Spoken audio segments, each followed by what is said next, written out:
radio for the masses. Headline edition, July 8, 1947. The Army Air Forces has announced that a flying disc has been found and is now in the possession of the Army. If the game is rigged, change the game. Game changer. I occasionally think how quickly our differences worldwide would vanish if we were facing an alien threat from outside this world. This is Fade to Black with your host, Jimmy Church, on the Game Changer Radio Network and KGRA, the Global Radio Alliance. I need your help to get to the year 1985. You're listening to Fade to Black with Jimmy Church on the Game Changer Network.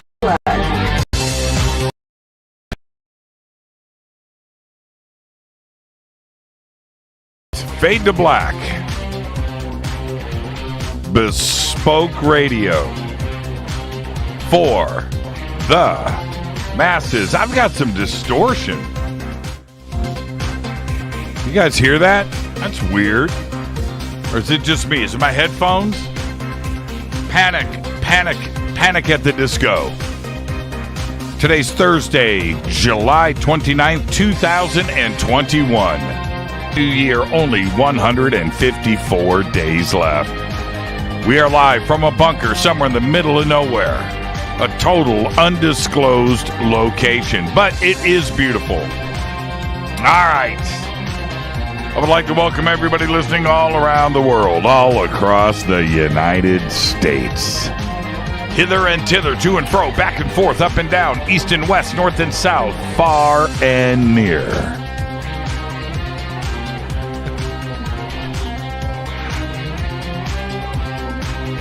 This is Fade to Black. I'm reading everybody's comments. Now the audio's clean. Who knows? Who knows? Who knows? It's Fadernight, everybody. Thursday night. Open lines all night long. Truly my favorite night of the week. I love hanging out with all the guests. It's you. It's the Fadernauts. And open all night long. We are going to get to calls at the bottom of the hour. And, man, this audio. What is up with that?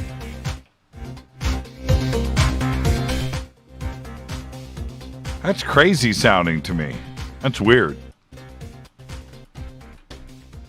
It's weird. It's like, I don't know. I'm looking at the meters and everything is fine. I don't know. Hold on for a second.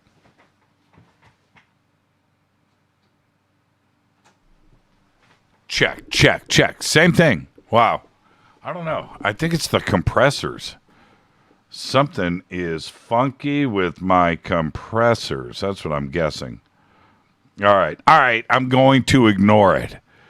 If nobody is saying my voice sounds funny, then I am moving on. For KJCR, the Game Changer Network, and KGRA, the Planet, I am your host, Jimmy Church. All right. Ah, man, this is just bothering me. Now it's correct. Man, I got gremlins, man. I'm going to do this. And then it's going to be just fine. Man, look at Tsoukalos's hair there. Oh, man. Oh, that's funny. Okay, I see what's going on. All right, tonight, open lines all night long. Your calls, your conversation, UFOs, conspiracy, time travel, the paranormal, supernatural, lost history, pop culture, music, food. All that stuff is on the table tonight. Night is one of the greatest nights in all of talk radio in all of the world. It's unscripted, it's uncensored, it's unscreened, it's unfiltered. The call-in number is 747-228-2051, and I will open up the phone lines at the bottom of the hour. You can follow me on Twitter at JChurchRadio. Yes, you can. You can follow me Twitter at JChurch Radio. The Sandbox is hashtag F2B. The Faded Black questions, Q. All the room. YouTube. Let me glance over at Spreaker is live and running. Hello to everybody on KGRA. What is up? Facebook. What is up? The Bunker Cam. All of you Fadernauts. Let's do this. It's just my favorite night of the week. I am going to jump straight into some of the crazy breaking news. We've had wild breaking news all week this week. And one of the things that I do, and Jay Widener and I were talking about this last night on the show, I pick and choose, right? Obviously, if you listen to this show, you know I'm not doing the normal mainstream media headlines. I just don't do it. And I click through and I look, but if you peel back the onion, if you peel it back, you some crazy, crazy stuff that is underneath the real news. And so with that, this broke earlier right before the show, and that is the International Space Station briefly lost control today after a new Russian module misfires. An unusual and potentially dangerous situation unfolded earlier at the International Space Station as the newly docked Russian Nauka module inadvertently fired its thrusters, causing a tug of war with the space station and briefly pushed it out of position. Nauka, a long-delayed laboratory module that the Russian space agency Roscosmos launched to the International Space Station last week, inadvertently fired its thrusters after docking with the International Space. Now, NASA officials declared it a spacecraft emergency as the space station experienced a loss of attitude control for nearly an hour, and ground controllers lost communications with the 7 astronauts currently aboard the ISS for 11 minutes. A joint investigation with NASA and the Russian space agency Roscosmos is now ongoing. NASA's Mission Control in Houston, Texas, at one point asked the astronauts to look outside of the windows to see if they could spot any debris or damage. That is crazy. All right. Researchers have uncovered never before seen fossil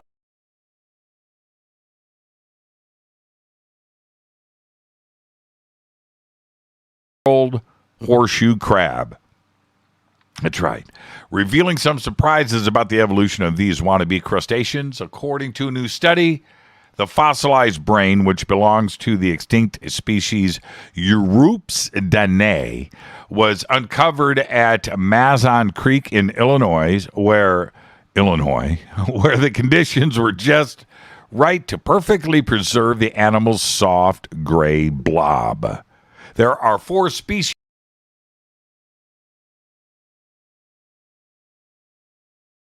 and a U-shaped head. These crabs are actually arachnids. That's right. They're scorpions.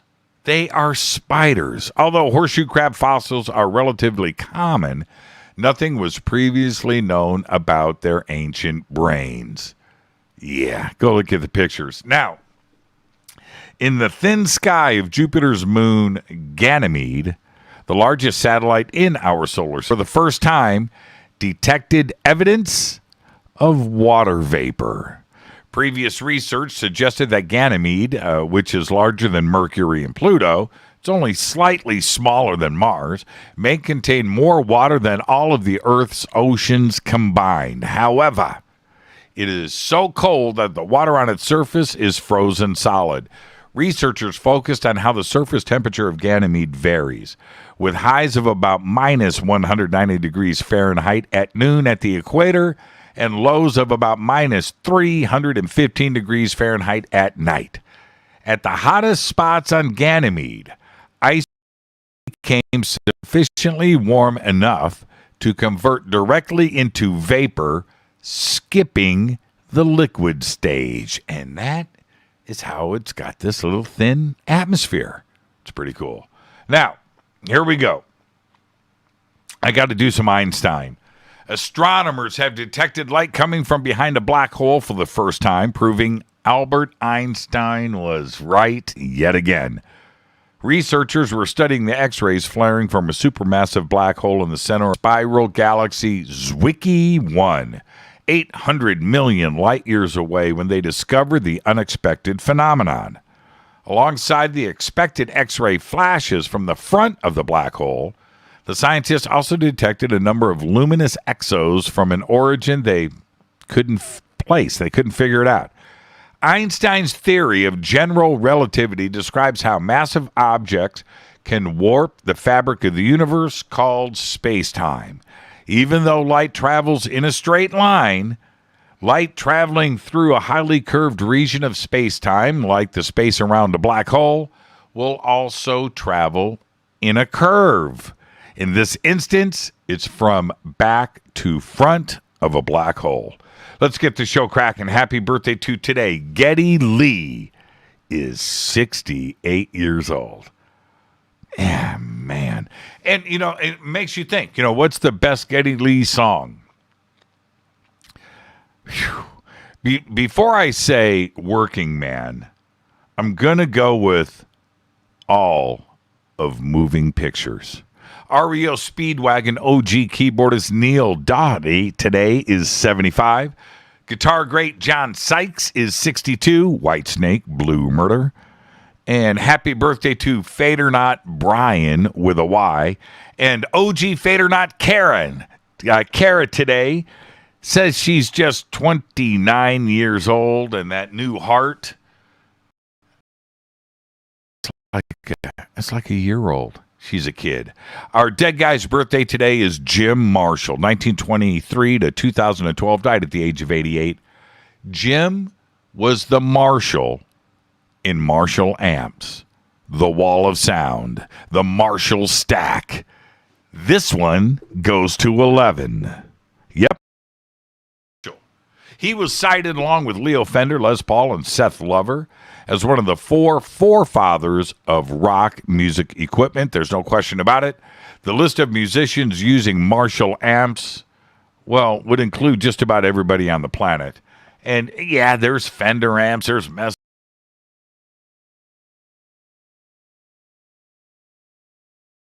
Marshall. Jim died on April 5th, 2012 at a hospice in Milton Keynes.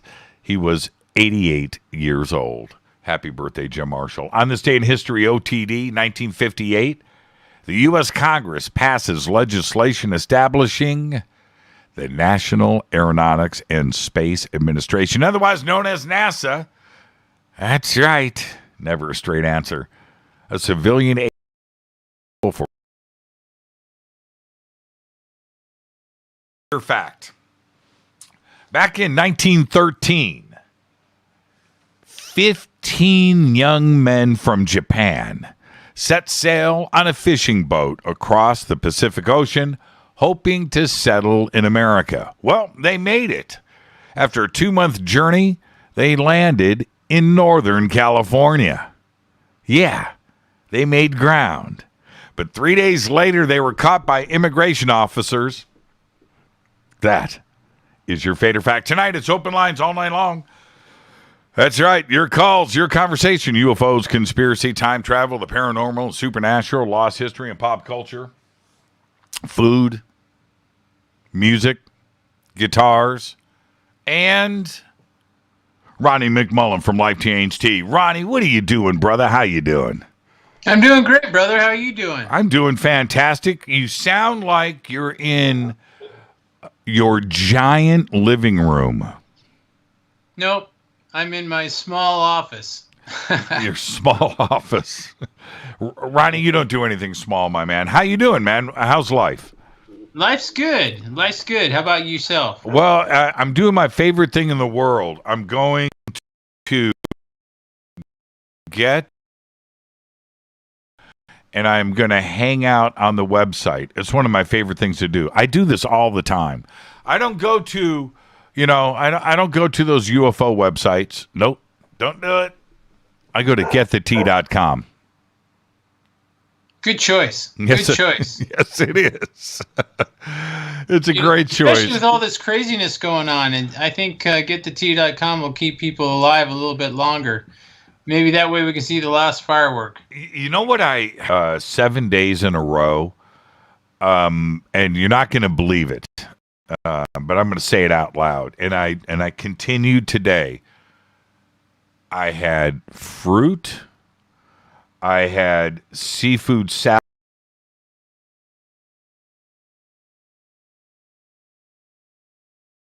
Yeah, you're And doing cheese. good so far. That's it.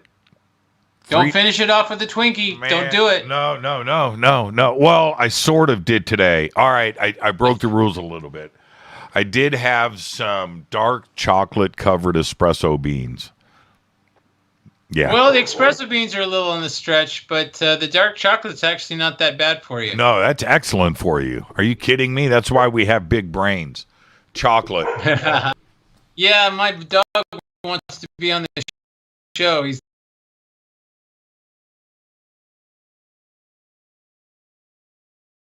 And I'll shut down and just do my normal thing during the day. And he shuts never up. says a word. Yeah, of course. What kind of dog do you have? I have a boxer. No way. Does he box? He actually does. He's pretty cool. Boxers are very good with their paws. Yes, they are. But he's kind of a rare dog because he's black and white. He looks like a Boston Terrier, except he's about 80 pounds. Man, I had neighbors. This is about 20 years ago, 15 years ago. I had neighbors had a couple of boxers. And white tan boxers, two of them. And these dudes would stand up on their hind legs and just box. It was great. I mean, it was like, really? Boxers actually box. They love it. Yes, they do. They speak with their paws. They love it, man. Boxers are beautiful dogs. Beautiful, beautiful. How old is he? He's on his way to 3. He's about 2.5. Oh, man, that just rocks, man. That just rocks. He's a beautiful one. I lost my I had a white boxer, completely white, and he was 9 years old and had a problem, and so that was a tough day. So Chester came along probably about 3 months before I lost my boxer, my big white boxer. But he's been healing, and it's funny because, a boxer's a boxer, but dogs have individual personalities just like people. Yeah, they do. They have souls. Love dogs, man. I love dogs. I wanted to tell you, I tried to call you earlier today, but you didn't pick up because you knew it was me. But I got some email from somebody, and they said, Jimmy, does Ronnie sell the shirts that he's wearing on the website? I said, what? So I go to the website and I'm looking at and people want to know if you're going to sell these shirts. I'm trying to figure out what shirts they're talking about. Well, the one shirt that's on the website is this, looks like a Rastafarian rainbow shirt that you're wearing. Oh, yes. Okay, I know which shirt they're talking about. Yeah, I'm a shirt collector. I like the wild ones. And, if I had more of those, I could have sold those out and probably been a millionaire. Right on. Well, people are watching. People are watching, Ronnie. Now, I had a long conversation, a couple this week, and one was with Travis Walton, and he's just coming off of an illness, wink, wink, and a couple of other friends. I was talking to Jay Widener about this yesterday, about our health and what we need to do. And I had long discussions about my lack of fear of being unhealthy. And I told them, I said, it's Ronnie McMullen, it's Life Change Tea, and I've really been taking care of myself and supplements and drinking the tea and keeping myself clean, keeping my immunities up. And Travis had told me, he said, I do the same thing. I haven't gotten sick in like forever. And I asked him, I said, well, you know what? He said 20 years. Yeah, and that came from Travis. I said, for me, it has to be at least 10 or 15 years until this nasty thing came around. But up until that moment, I kept myself perfect and I never got sick. And I said, right now, my health today is the best that it's ever been. But it's only because I keep my engine running smooth, Ronnie. And I owe it all to you, my friend. Well, I appreciate that. It's funny if, people ask me all the time, what would be the top 3 products? Because I think we have 50-something products. Right. What would be the top 3 products, and what would be the top 1 product? So the top 1 product we have a sale on, so we'll talk about that in just a second. But it's the tea. Yes. It is the tea that makes you go. And when you're going to the bathroom, just not to be gross, but here it is. When you go to the bathroom and things are exiting you, that's a good thing. Because those things, if they don't exit you, they cause cancer. They cause problems in your body. So you want to make sure that stuff that's not welcome goes and leaves. And what's cool about the herbs in the tea is the fact that the herbs know not to throw out vitamin C, not to throw out a B vitamin, not to throw out something that you need, some kind of mineral that you need. It won't strip that, but boy, I'll tell you one thing. If you have a pharmaceutical that you're taking some medicine, and I'm not coming against the medicine, make sure you take the tea 2 hours before or 2 hours after, because it will see the pharmaceutical as a intruder, and it will toss it out, and it will be part of your program. Make sure that you're 2 hours before, 2 hours after when you take your medicine, whatever it is. That way you're safe. But that's how strong our tea is, and so people that have a lot of garbage, we'll call it garbage, in their body and in their colon and everything, this will go bye-bye. John Wayne, and I've said this before, but in case there's new listeners out there, John Wayne died with 70 pounds of garbage in his colon. Not a good thing. And Wow. I love the Duke. Yeah. But if we were around at the Duke's time. Yeah, I heard that when I was a kid, and I always thought that was urban legend. But right now, you've got this deal. It's on your specials page. It's on the homepage, actually. Yep. And it's a buy 3, get 1 free of the Super Tea. I've never seen you do this before. Well, it's a pretty good savings, actually. And on top of that, we're going to sweeten the deal. If you want free shipping, you just got to put in Fader in the coupon code and hit apply. And guess what? You're going to get free shipping on top of that as well. So you're saving like $35. You're going to have a 4-month supply, which is a beautiful thing with supplies running short. Things getting weird. And, every day I wake up, it's like, oh my gosh, the world's one day more weird. So it's good to have a little bit of backstock, and this is the perfect way to do it. And you've got the same thing with the peppermint too, as well. Yes, peppermint, and if you want the pomegranate, same thing too. Yeah, I love the pomegranate. I like it's weird. I like the original, right? Yes. And I've talked about this, but I really, really, really like the pomegranate. It's pretty great, and it's just a hint, right? It's not pomegranate tea. It's the tea with a little splash, right? A splash of pomegranate. I like that, a splash of pomegranate. Yes. But it also has a splash of sweetness to it, just a teeny bit. Yeah, it's there. It's there. Which is that's not my favorite, but people, oh my gosh. I love it. Love the pomegranate. Yeah, I love it. I love the original, but the pomegranate's great. So everybody, if you go, before we run out of time, Ronnie, I want to let everybody know, go to getthetea.com. The banners and everything are over at jimmychurchradio.com. Just click, head over, go straight to the specials page. It's right there. Click.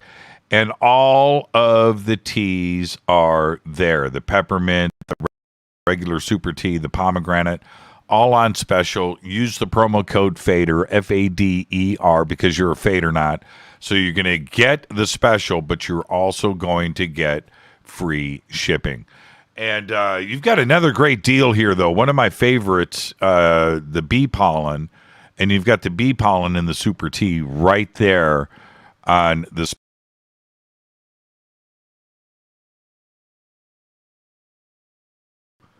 Yes, and I love them too. I get a lot of comments, and I appreciate the Fadernauts very much. We're like a tight family. I got to run into you again at some point, and we got to hang out. We have to. Yes. I mean, it's been 2 years. I still cannot believe what happened with my co-piloting of the race car last year and COVID and everything else. I was so 2021. We've got a big race in September. We have a big one for August, which is one I wouldn't tell people to go see because it's 500 miles plus from Vegas all the way to Reno, Nevada. Right. That's our new car debuting, and then all of a sudden September comes along. I think it's the third week, and we'll be in Laughlin, so you could actually watch the car do its thing and take the win. Wait a minute. The third week? Are you talking about the 17th, 18th, and 19th? I don't have a calendar in front of me, but it's like the third week of September, and it's going to be in Laughlin for the weekend. 17th, 18th, and 19th of September, I'm hosting the Conscious Life Expo. It better not be that weekend. Yeah, I don't know. I'll find out and make sure you know about it, Jimmy. You're the best, Ronnie. Thank you so much. And everybody, again, this is the T month. And if you've ever thought about doing the right thing and getting into the Super T, now's the time to do it. I've never seen Ronnie just straight on the tea, and all of them are there. The Super Tea, the original, peppermint and pomegranate. Buy 3, get 1 free, and free shipping when you use the promo code FADER. Ronnie, you're the absolute very best, my friend. Thank you so much. Appreciate it, my friend. Ronnie McMullen, Life Change Tea, the best. Everybody go to getthetea.com. The links are over at jimmychurchradio.com. He has been a sponsor of Fade to Black for many, many years. And he's the reason why I'm here tonight, because I'm healthy, I'm pure. Thank you, Ronnie. Have a great night. Oh, Ronnie's already gone. See, Ronnie bailed. It's Fadernight. It's open lines all night long. 747-228-2051. 747-228-2051. I'm your host, Jimmy Church. This is Fade to Black. I'll be right back with your phone calls right after this.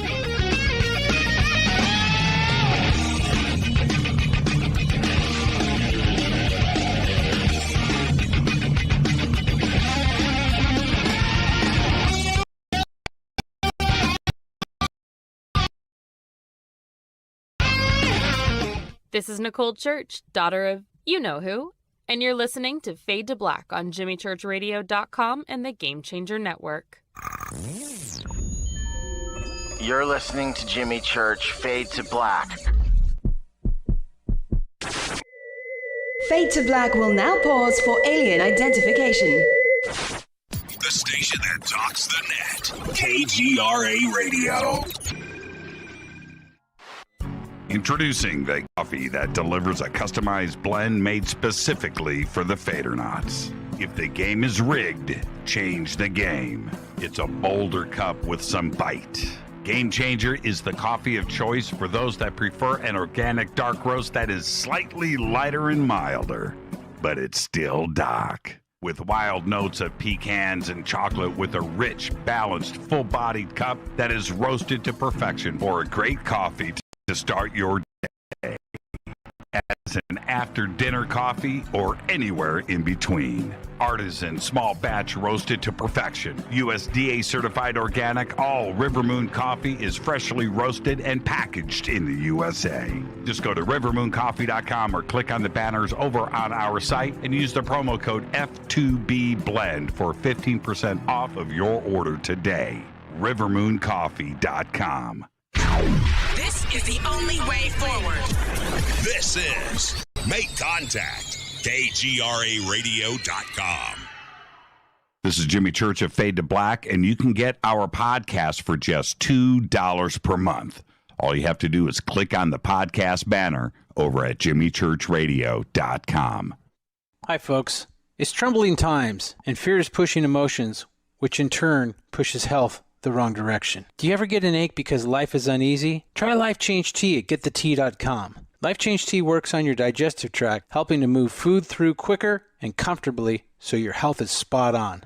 Life Change Tea may not help with world issues, but it will help with your digestive issues. A glass a day helps keep the intruders away. So, change your life today. Log on to wtih.com. That's wtih.com. If your health game is off, get on by ordering Life Change Tea. wtih.com. And while you're on our site, look around at the great non-GMO organic supplements. And if you're a sales shopper, go to our specials page and see what's for you. I've been drinking the tea for 12 years and I'm sure glad for its health benefits. Again, that's wtih.com. wtih.com. The tea that makes you go. Fadernauts. When you think about the future of our country and where we're headed, do you wonder about the food supply? I do. Disruptions in the food supply chain could be disastrous, and they usually occur with little warning. That's why the smartest thing you can do today is to stockpile emergency food, water, and other essentials. I personally recommend My Patriot Supply. They're the nation's largest emergency preparedness company, serving millions of customers for more than a decade. In fact, they're the only source my family trusts for our preparedness plan. You should too. Right now, save 20% off a full 4-week supply of delicious meals that provide 2,000 calories a day. Saving 20% helps too, doesn't it? Especially now. So go to preparewithjimmy.com and get ready. That's preparewithjimmy.com. There's no time to lose. Do it now. 9 out of 10 geneticists agree.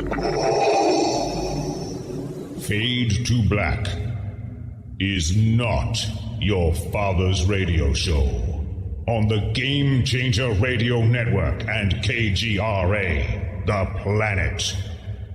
Hi, this is Rob Reiner from Anvil, and you're listening to JimmyChurchRadio.com.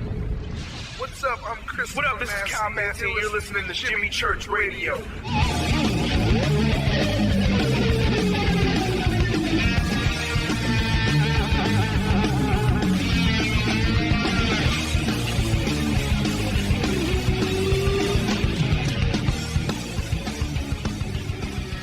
All right, welcome back. Fade to Black. I am your host, Jimmy Church.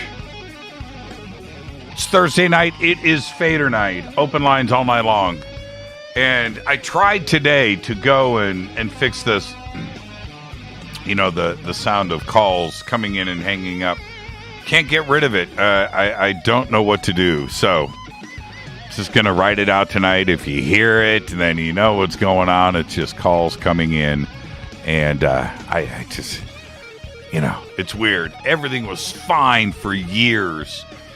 For years, everything was fine. And I got this new software update, and I've lost control. But anyway, that's just the way it is. 747-228-2051. 747-228-2051. It's open lines all night long. Fadernight is, without a doubt, the greatest night in all of talk radio in all of the world. And having something that is uncensored, unfiltered,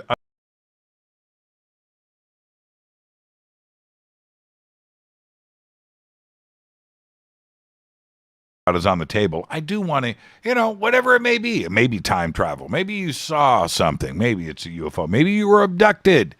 You know, to share that.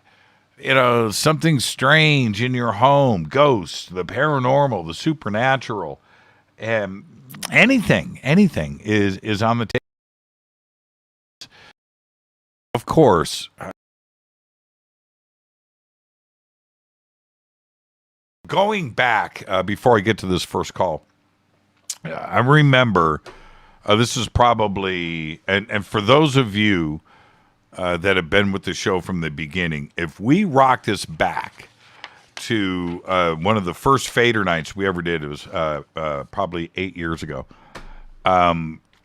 We talked breakfast cereal, and I still don't know how that happened. But I gotta say, at the end of that Fader night, I sat back and thought, this is what this show is about. Just let it organically go in any direction. It's totally fine with me. But that was one of the best shows ever. And that's just the way it is. All right, so that's why I have so much fun here. So with that, 747-228-2051. Let's see who is up first. Hi, you're live on Fade to Black. Who's calling? Hey, Jimmy, it's Sarah Ann. How you doing? Oh, man, Sarah Ann, how are you? I'm really, really good tonight. Really good. How good is really good? Well, I'm just generally kind of like a delicious mood sort of person, but I'm feeling especially yummy today. So, my 4 nieces and nephew are on their way here from Zion.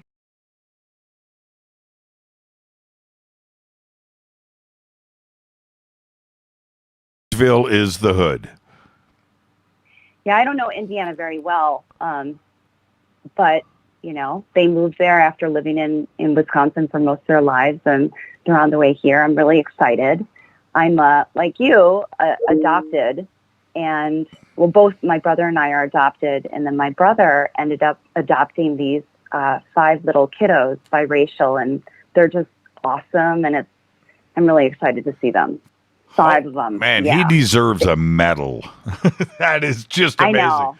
That is just amazing. It's crazy. It's just amazing. Yeah. But I want to say this, though. After meeting you in person, which was just absolutely great, and we got to hang out, for the entire night. But your aura in person is exactly what anybody would think you are from listening to you on the show when you call in. You haven't called in a while, though.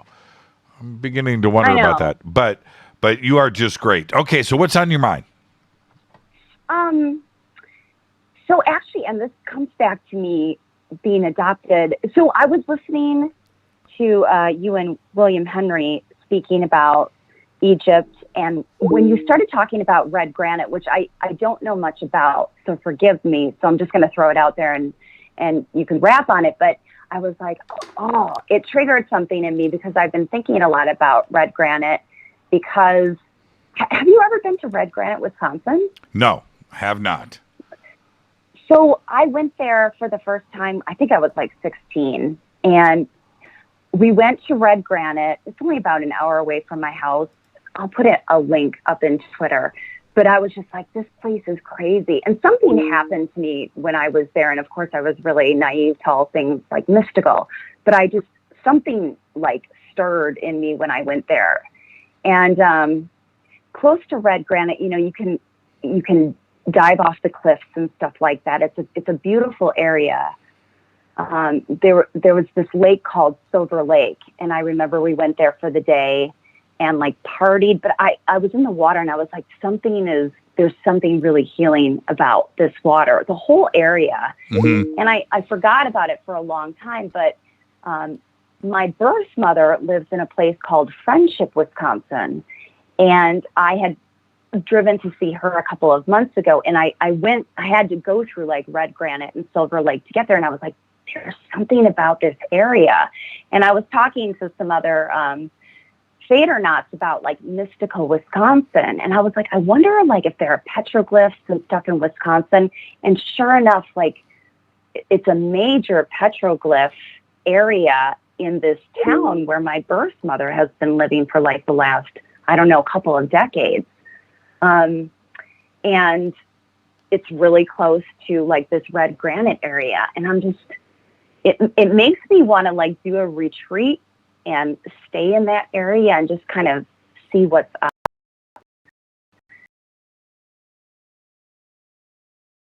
Just throwing it out there, like the whole concept of Red Granite. Yeah, there's another part of Red Granite for me. And Sarah Ann, just stay right there for a second and don't go anywhere. I am going to get rid of some of these phone calls really quick.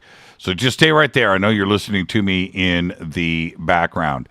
But there's another part to Red Granite, and it is this.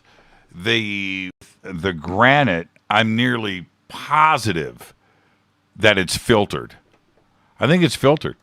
And the water is cleaner. Did it look crystal clear to you? Yeah, I mean, if you look up this silver lake. It's called like the Little Crystal Lake of Wisconsin. Right. I mean, they call it Silver Lake because it looks like there's silver dollars on the bottom of the lake. It's so sparkly and clean. Right. And, unbelievable. Yeah. And I just think it's filtered through. And then you have all of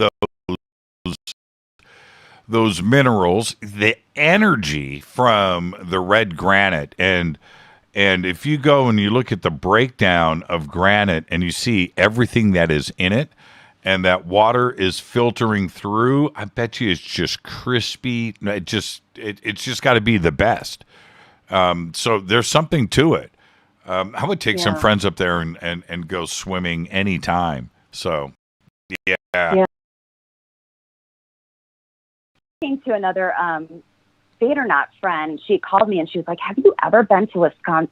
She said the Dells, and I was like, "You mean Wisconsin Dells?"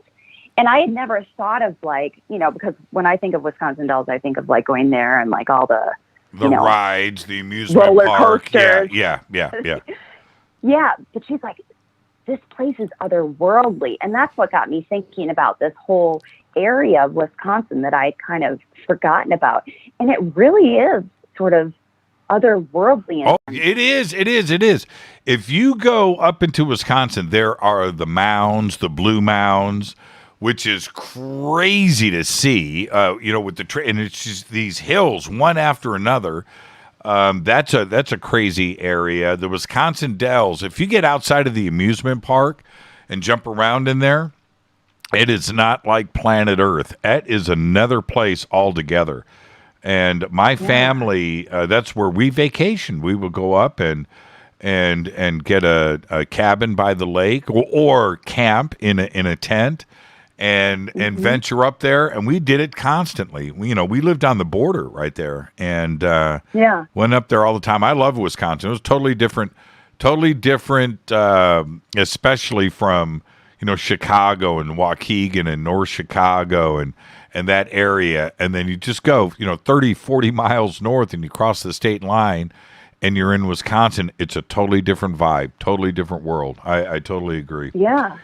Well, listen, yeah, it really is. Sarah Ann, behave and be well, young lady. When am I going to see you again?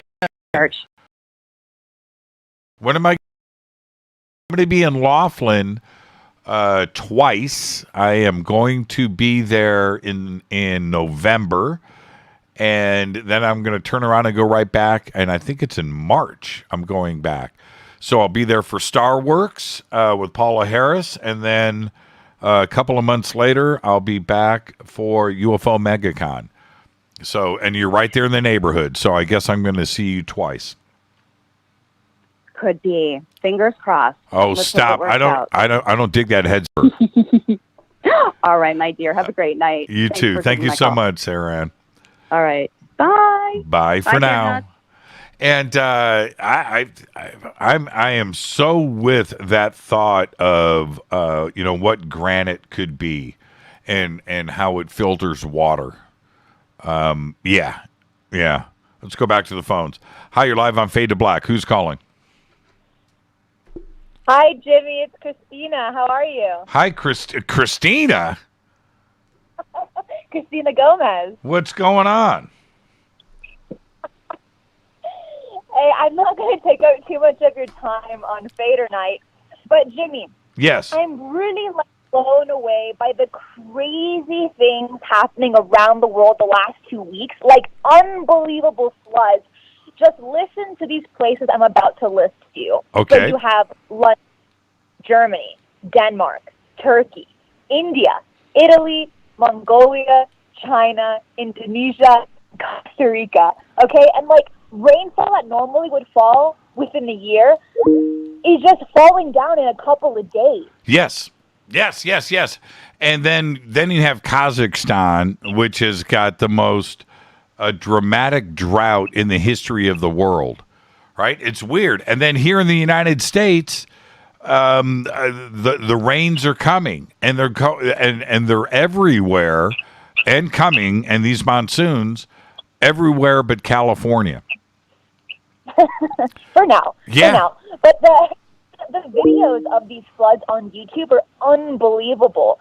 And it's just not being covered in the news, like in the United States news. But there's a massive loss of life and so much damage. And then you have forest fires globally. The biggest earthquake in 50 years hit in Alaska just this morning. Does it make you nervous? Yeah, absolutely. Yeah, and I've been noticing the same thing. And when you see, Germany, flooded like that, and parts of Europe, and then of course that earthquake today in Alaska, and that was an 8.2. That was an 8.2. They had a tsunami warning. Yeah, and even in Brazil, 13 cities in Brazil are having heavy snow in a place that never even gets snow, not even in the winter. So what's going on, Jimmy? Have you been, obviously you've been following this, but what do you think it is? Do you think it's global warming for real or something even darker? It's like Mother Nature of the planet is hella angry. Yes. But it's the opposite of global warming. And I'm going to answer that in just a second. And the other thing that was released today was how much ice has melted in Greenland. And I just said it's the opposite of global warming, right? I think it is solar. I think it's the sun. And I don't think it's man-made. That's my own take. But I just think we're in some strangeness with our own sun. Something that you and I were talking about the other day on your show. And yeah, and when we look back and we go to not only the great extinction periods, but these swings that we have had and these mini ice ages and when things have heated up again, all of it was solar. There was something, when I say solar, you've got comets and asteroid impacts and stuff like that. But then you have the reactions of what is happening with our sun. And Jay Widener said yesterday that we haven't had any sunspots for 4 years. And I thought that was really interesting. And every time that has happened historically, something crazy has gone down. Yes, and right now there are a lot of solar flares going on. In the last week, solar flare activity has... Absolutely. And I'll take some more calls on this tonight, Christina. Now, you need to go back to work. You need to go chop. You need to go chop. Well, I'm moderating for Fade to Black. That's what I'm doing right now. Yes, that's what I just said. You need to go chop.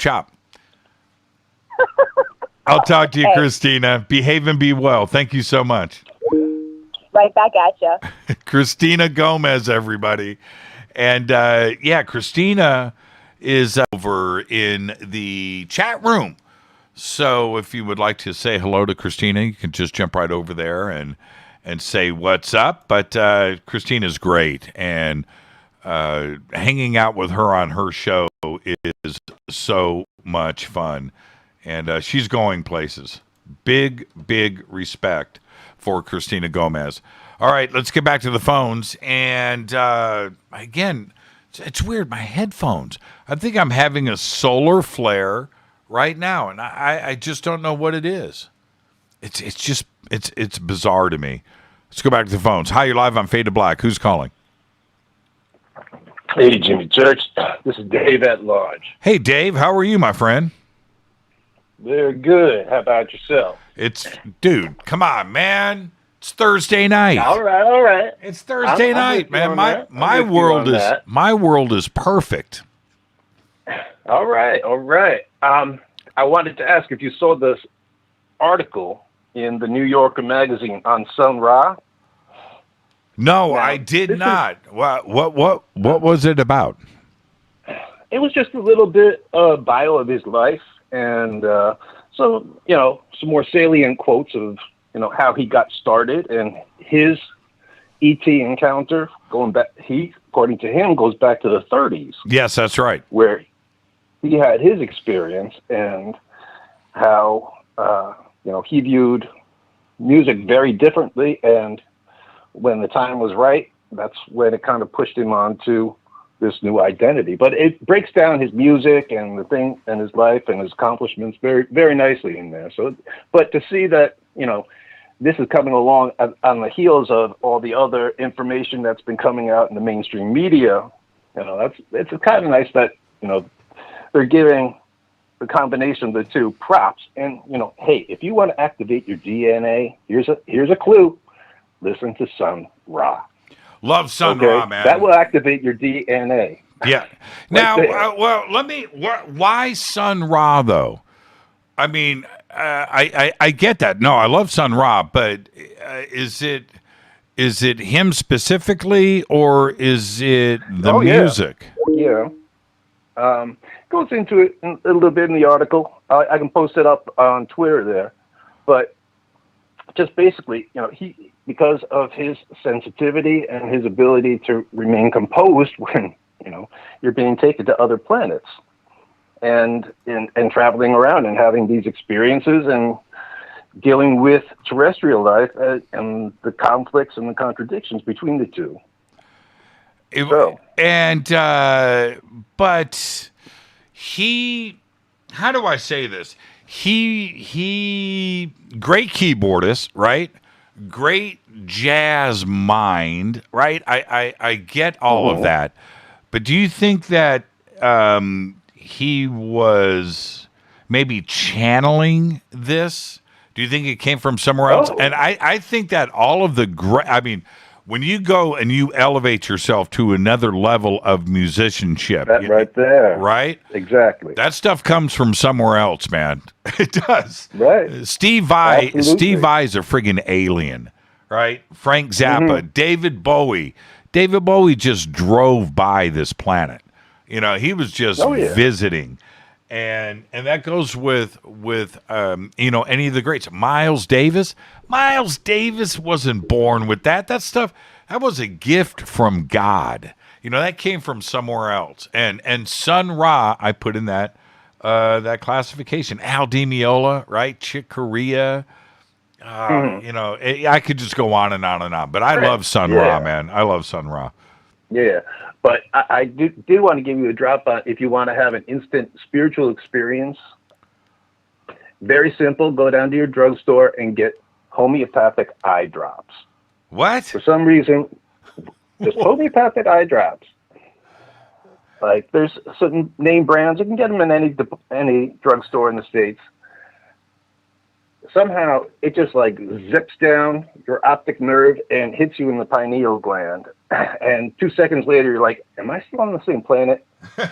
Because it's totally different. Your perspective and the way you're looking at everything for a few seconds. It's nothing drugs or anything like that, but it's a mind expanding.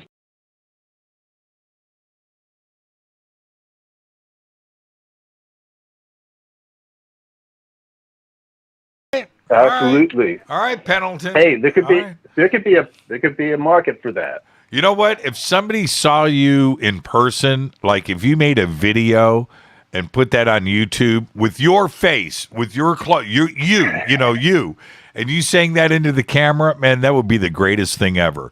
Homeopathic eye drops, man. Open up your pineal gland. Oh yeah, well, I guess you got to market your own then,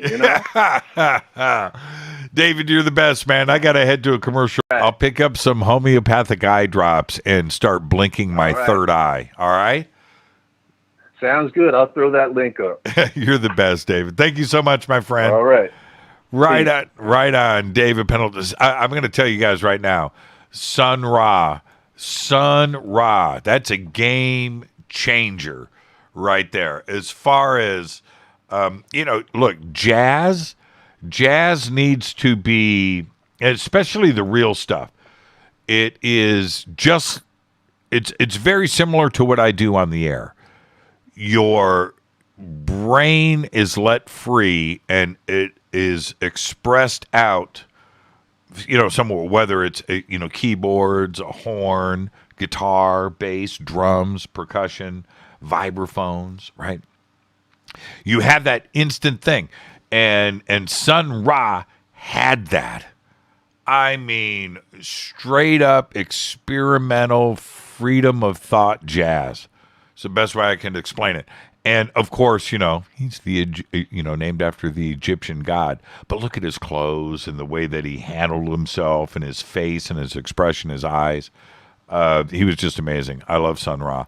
So with that, I am going to get to a commercial.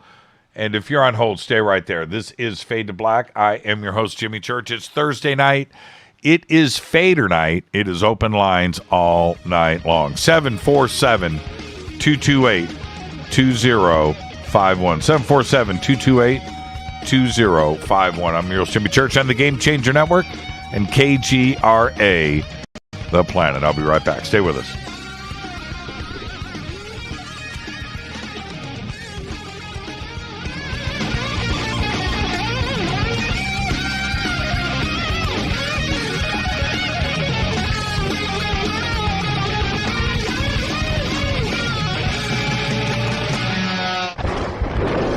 This is Fade to Black with Jimmy Church on the Game Changer Radio Network and KGRA, the Global Radio Alliance. This is KGRA Digital Broadcasting Station. Salt Lake City, Utah. Van Buren, Arkansas. This is Billy Carson with ForbiddenKnowledge.tv. Forbidden Knowledge TV has just reached its 1-year anniversary. That's right, 1 year. And as a show of appreciation, we are giving all new subscribers a free 30-day trial of ForbiddenKnowledge.tv. That's 30 days to binge watch thousands of movies, documentaries, conferences, workshops, lectures, meditation courses, and so much more. So log on to ForbiddenKnowledge.tv from your computer or mobile device, or get the Forbidden Knowledge TV app on Apple TV, Roku, Amazon, iTunes, or Google Play today, and use coupon code 30daysfree. That's coupon code 30 days free on ForbiddenKnowledge.tv today. Because you never got that pony you always wanted. Damn it. Jimmy Church and Fade to Black on the Game Changer Network. KGRADB.com. Listen, I know, and you know, that you've always wanted your first crystal skull. Or maybe you're a collector just like me, but you just don't know where to go to find the real thing. Then I met Carolyn Ford over at EinsteinTheCrystalSkull.com. Carolyn is the guardian of Einstein, one of the most respected ancient crystal skulls in the world. All of her unique skulls have been imprinted sitting with Einstein in his sacred lodge and are carved from the finest gemstone and materials. Imprinting is the process of receiving the ancient wisdom from the master skull or master computer. Einstein, the ancient crystal skull. To see Carolyn's current collection of crystal skulls, just visit her store at EinsteinTheCrystalSkull.com or click on the banner over on our site. Don't forget to use the promo code Jimmy at checkout to receive 10% off of your order today. That's promo code Jimmy. Finding your first or next crystal skull is easy. Just visit EinsteinTheCrystalSkull.com.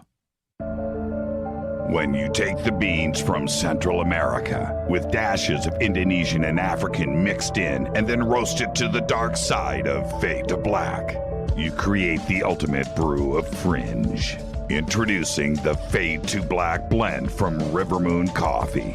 Yes, Rivermoon's darkest customized roast was created for the love of Fade to Black. The alchemy of masterful roasting and smoking the beans is in every sip of this full-bodied, dark Java. I need my coffee dark, deep, with distinct bittersweet chocolate highlights, just like the bunker. Leaning further into the darkness of the roast is Fade to Black blend from Rivermoon Coffee. Just click on the banner at jimmychurchradio.com and use the promo code F2BBLEND for 15% off of your order today. Hello, I'm Katie and you're listening to my main man, Jimmy Church, on jimmychurchradio.com. Hi, this is Ray Hobbs here, repping the planet, and you're listening to my good friend, Jimmy Church, Fade to Black, on the Game Changer Network and the KGRA digital broadcast station. This is Toby Kebbell. You're listening to jimmychurchradio.com. Don't hurt me, Jimmy. I'm only little. Hey, I'm Adrian Grenier. And this is Ari Gold. We're the Honey Brothers. We are also Honey Brothers. Hey, I'm Adrian Grenier. And I'm Ari Gold. We're the Honey Brothers. And you're listening to Jimmy Church. The Revolution.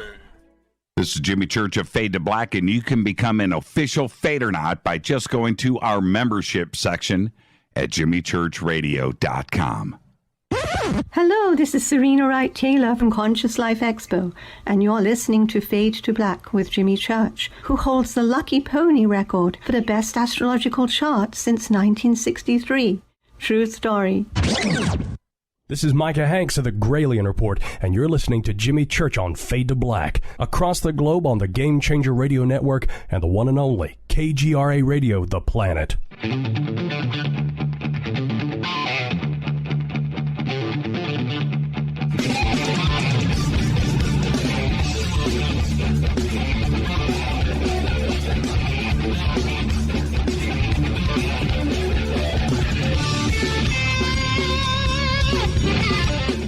All right, welcome back. Fade to Black. I am your host, Jimmy Church. I'm in a great mood. Tonight is Fadernight. Open lines online long, 747-228-2051. But I want to share with you, well, I'm not going to be specific, but today I got up and got my first morning cup of coffee and went out on the porch, and I'm sitting in the sun. And I've, take out my cell phone and I'm checking email. And I got an email that, well, let me just say this. It said yes. But the point is, when you get one of those moments where something like that, and it's there and you're looking at it, and I literally put the phone down and closed my eyes and enjoyed the moment for about like 10 seconds. And I was like, yes. And it's been one of those days today that started out like that. And it was just a great day. But anyway, I'm going through and doing my stuff today. And I was just in one of those great moods. And went and got a big bowl of fruit and some nice cold water and just savored this mood that started off this morning, and knowing that I was coming into Fadernight tonight and open lines, and it's just been a wonderful day, and there you go. And so I almost went and put something together, my thoughts, but I just want to share this with everybody, that no matter what the past, has been for you, and we always go through, light, and we go through dark, and we go through happiness and sadness, and we do all of this prepares you for, no matter what, the future. That's what it does. It prepares you for the future. And it's at moment, because I'm the same as all of you out there, where I've had, really unfortunate. This is just crap. And, and as bad as it is at that moment, always remember that the future is in front of you. This is just preparing you. That's all it's doing. That's all it's doing. Because, like today, that moment where I literally closed my eyes and just went through it. All of that stuff in the past doesn't matter. At that moment, it just doesn't. It just doesn't. And I just wanted to share that with you. And I really mean it. everything, all that, I could sit here, and it would be horrible radio.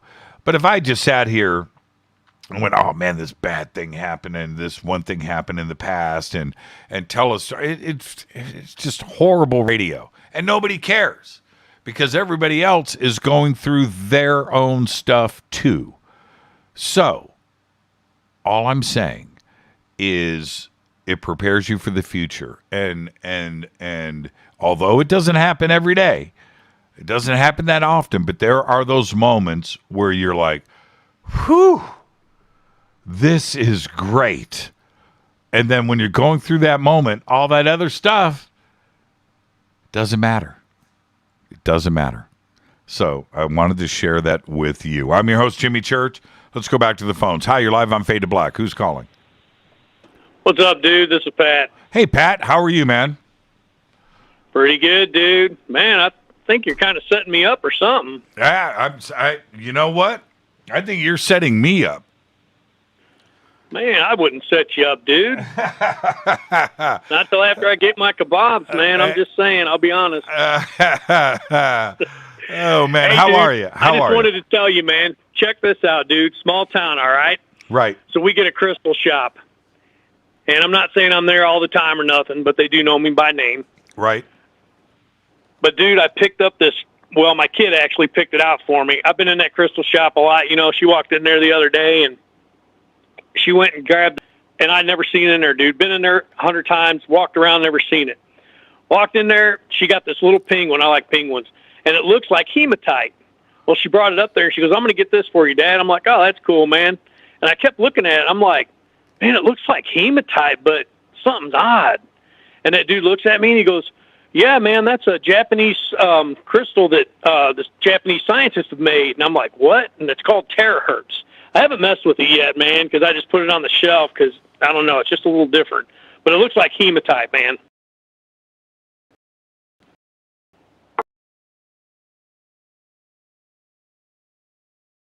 Man-made crystal called terahertz. Hold on.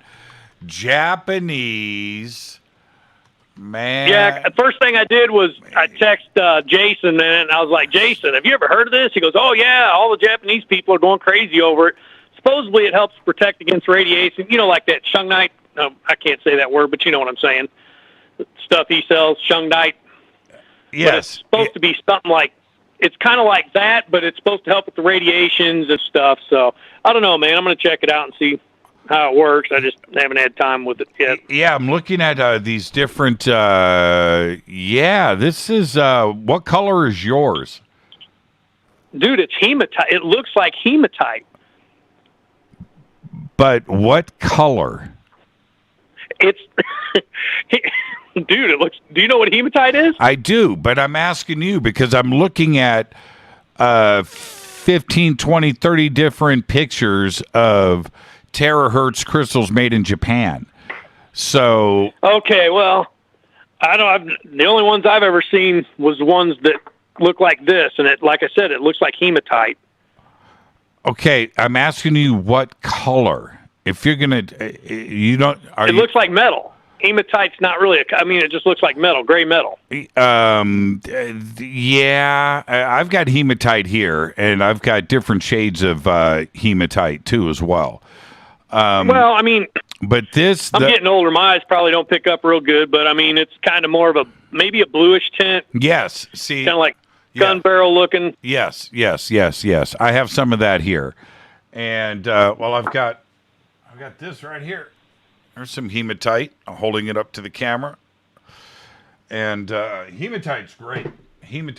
This is I'm going to say that this hematite here, even though overall I would say it's gunmetal, but if you really look at it in the light, it's got rainbow hues in it. Right. Yeah. Nice. Yeah. And heavy too. My God, that is a heavy piece. Very cool. And this is a penguin?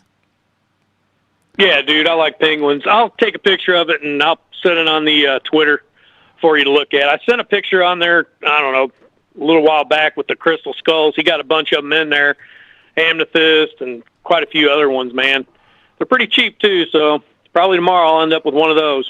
Yeah, and the terahertz here, and man, I'm looking at a terahertz crystal skull. Look at that. Ooh, man.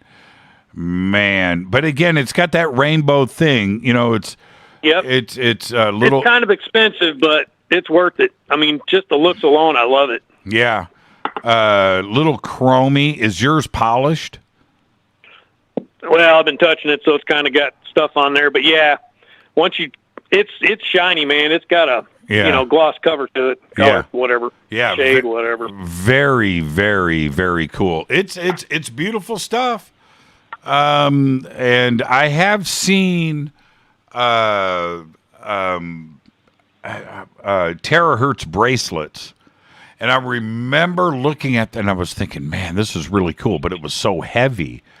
And but it would have looked really good on my wrist, and I didn't pull the trigger. Right. But yeah, it's like I said, it's a small town, so this guy's got a lot of stuff, and he can't sell it for like in California, what you guys get out there for it or give for it. So I get stuff pretty cheap. So man, I'm happy as hell, dude. I've been grabbing stuff, but wood's been so high, I haven't been able to really make money. So I'm kind of sitting here going, oh man, I'm gonna have to do something soon. Yeah, I hear you. What else is going on before I let you go?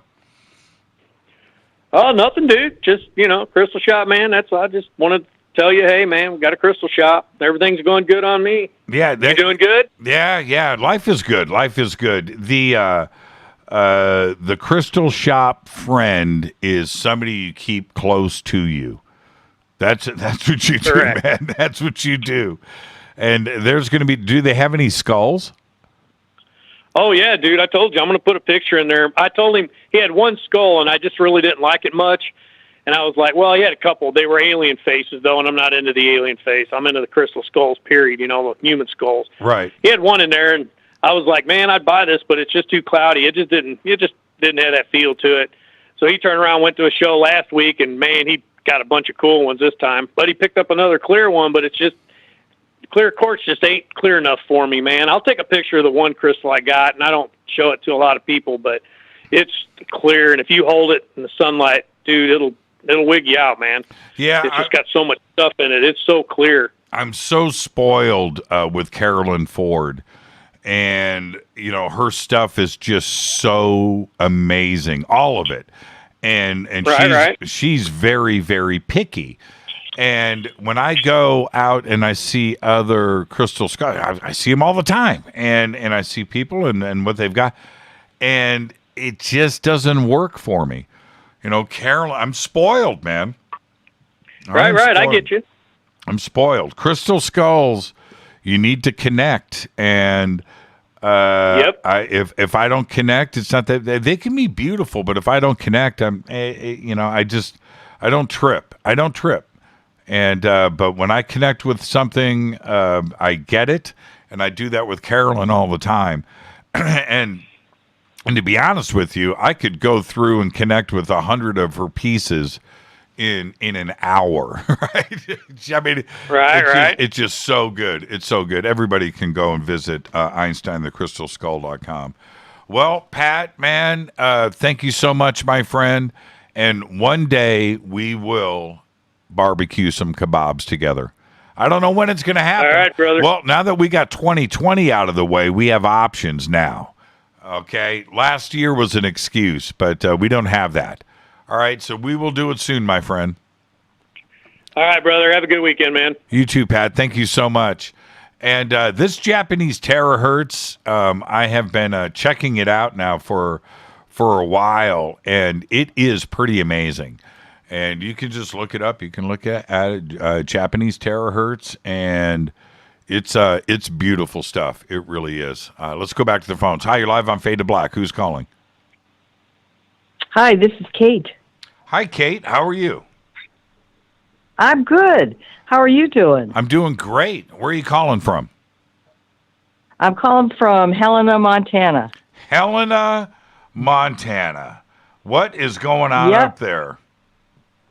Well, we're on fire out here.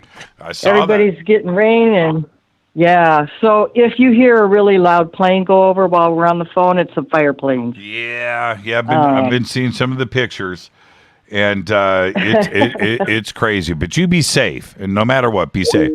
Be safe. Oh, you bet.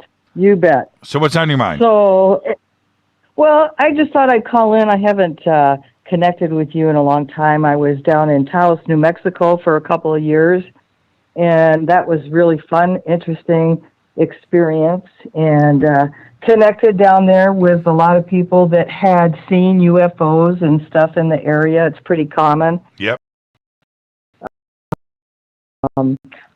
Yeah. And so when you talk about UFOs down there, they just kind of look at you like, oh, well, what's the matter with you? I mean, it's so common there that it's just accepted. Yeah. So, yeah, it is. Did you hear the Taos hum when you were there? No. Have you heard about it? Hum. No. The H-U-M. There's this urban legend about Taos, New Mexico, that there is a hum. Yes, okay, now. Yeah, on my TV show, The Unexplained, we did a whole segment on the Taos hum and tried to record it. We went out there with microphones and had been around a few people that have heard the hum, and we never quite captured it. But if you walk around town there and you ask anybody about the Taos hum, they've got a story. The Taos hum. So I heard a lot of stories about that. I never heard the hum. But my partner in Taos saw a UFO one day in broad daylight, and he was coming through the canyon from Taos out. We lived out in the mountains, and there it was, just kind of like it was waiting for him, and he saw it for like a few seconds, and boom, it was gone. Well, he didn't say anything to anybody. He was kind of like mulling that over in his head, and then he finally did ask a few people, and several people had seen it, so he wasn't the only one. And the house we were in was on the old original Indian Pueblo area. It was on a little place called Pot Creek, and some people call it the Little Rio Grande. And originally, the Indian Pueblo started there, and then I guess, the soldiers came and wiped a bunch of them out, and the ones that escaped then moved their pueblos over to where Taos is. I think I could be wrong in this, but I think Eric Stitt, the artist, I think he's got some stories about Taos too as well. I know who he is. I'm not in connection with him on the computer or anything, but I know who you're talking about. Yeah, I think he's shared some stories about him in Taos. But yeah, I mean, it's just one of those towns in New Mexico where the high strangeness, goes on, and it's in the middle of nowhere. It's it's way north of Santa Fe.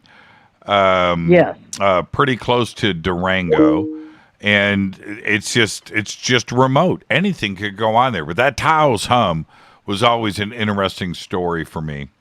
But Kate, go ahead. I was going to say, don't be a stranger. What were you going to say? Oh, you bet. Well, and I thought that was really funny that all these people were talking about the hum. I have ringing in my ears, so I never heard it. But I did. Yeah. While I was there. Yes. Go ahead. No. While I was there, one of the front page stories on the newspaper was 2 hunters that were out doing the fall hunting thing with their guns, and they saw aliens in the area. When they first saw them, they just thought it was some other hunters. And then this thing kind of went across the field right in front of them, and they both just dropped.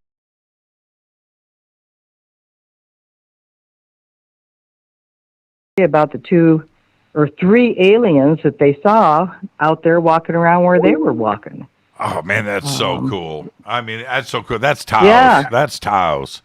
That's Taos. Well, Kate, enjoy the rest of your night and don't be a stranger. I'll talk to you soon. Thank you.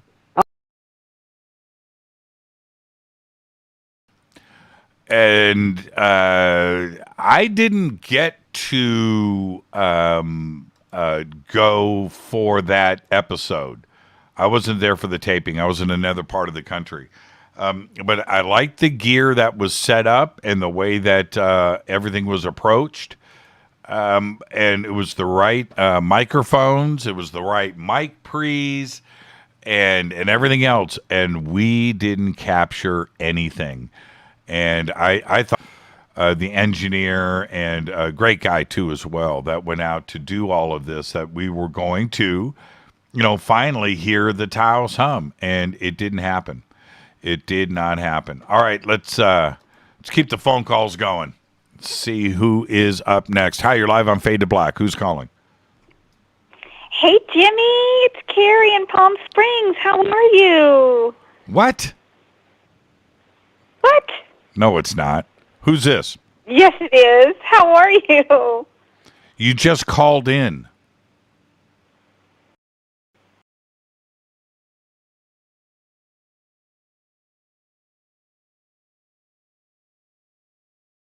You just called in the first segment of the show. So is this somebody imitating Carrie, or was that somebody imitating Carrie before? I didn't hear that. No, this is the real Carrie from Palm Springs. Oh, wait a minute. It was Sarah Ann that called in. You were thinking Sarah Ann. You know what? I must have confused her because I actually said during that phone call, I said it was so great to meet you and hang out. And I said, I'm going to be in Laughlin again. I spaced it, and she. You thought Sarah was me. And this is what's funny. Sarah Ann just went with it.